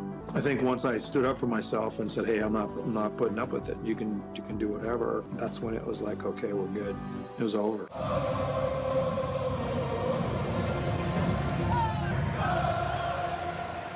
Welcome back, Braves country. Welcome back for those of y'all who may have stepped away and said, to hell with this team. They can't score any runs. 5 runs on the board in the bottom of the 8th inning, and the Braves have taken a 6-4 lead. Good job by the bullpen. That cannot be understated, keeping it where it was. Remember, we trailed this game 4-0. First pitch on the way to Eyeglasses. From Eyeglasses off the edge for a ball. It's 1-0. Now Iglesias has to come in and shut the door. Critical part of the game right here. 1-0 swing, fouls it back. It's 1-1. Bummer and De Los Santos, great job of going 3 innings total between the two of them. No hitting the Twins and no runs, more importantly. 1-1. Swing, pops it up. High in the sky. Where's it going to go? Murphy kicks away the mask. He'll make the catch right there at the on-deck circle. I'm sorry, that's Baldwin. Baldwin came in to play catcher. Well, how about that? Baldwin is at catcher, Arcia is at short, and White is in right field. And that is because they came in to pinch run. I forgot about that. So, yeah, Baldwin really gives you some diversity when you have Baldwin to come off the bench like that, does it not? First pitch on the way, swing. That ball's hammered down the left field line, but foul. Thankfully foul. It's 0-1. Keyshaw, the rookie, pain in the rear that's been all over the base paths all night long. He's 2 for 3, stands in. 0-1. Swing and a miss, changeup. That perfect circle change from Iglesias. It's 0-2. Braves trying to get off the mat and win a come from behind victory. This could really be a shot in the arm that the Braves have been looking for. Coming home, a comebacker, 0-2, swung on, chopped over to Riley. Riley, that ball ate him up. He fires it over to first. A perfect laser across the diamond to Mr. Matt Olson. And your Atlanta Braves are 1 out away from sealing the deal. Great defensive play by Riley. If this doesn't get your blood pumping, you're not an American. Wow, what a game. Good job by Arcia, too. Notice right after the play ended, he was behind Riley in case that went awry. First pitch on the way. to the number 9 hitter, Kiersey. Misses for a ball. It's 1-0. The 1-0 from Eyeglasses. Misses wide. 2-0. You got to be aggressive here. You don't want the top of the order representing the tying run coming up. The 2-0. Swing, chopper, comebacker to Eyeglasses, and he'll flip it over to Olsen. And, I think you've heard this one before. Braves win. Braves win. Your Atlanta Braves win. Whiskey for my men. Beer for my horses. Your Atlanta Braves come back with an unbelievable come from behind victory, winning this one 6-4. Well, where do we go here? Player of the game, you could give it to a lot of folks. A lot of folks came through in a big way.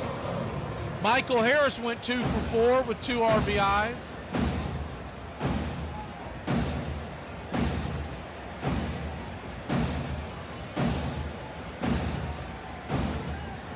Drake Baldwin had the big hit, 1 for 1 with 2 RBIs.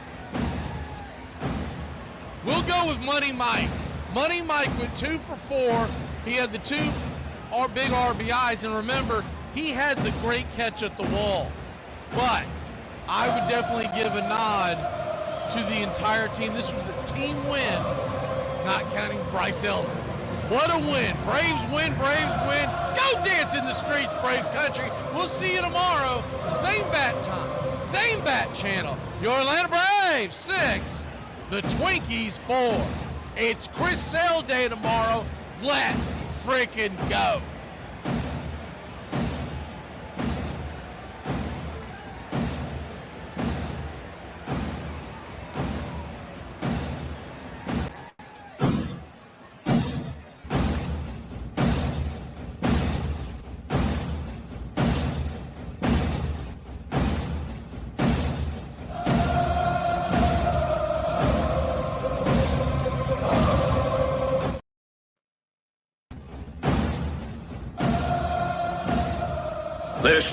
There's something kind of about a kid that's never played baseball. It is the American game. That's just what it is. And actually, I can feel like I'm 15 when I'm talking baseball. I'm watching baseball. This is it. It does this. It can do this to any. It brings you back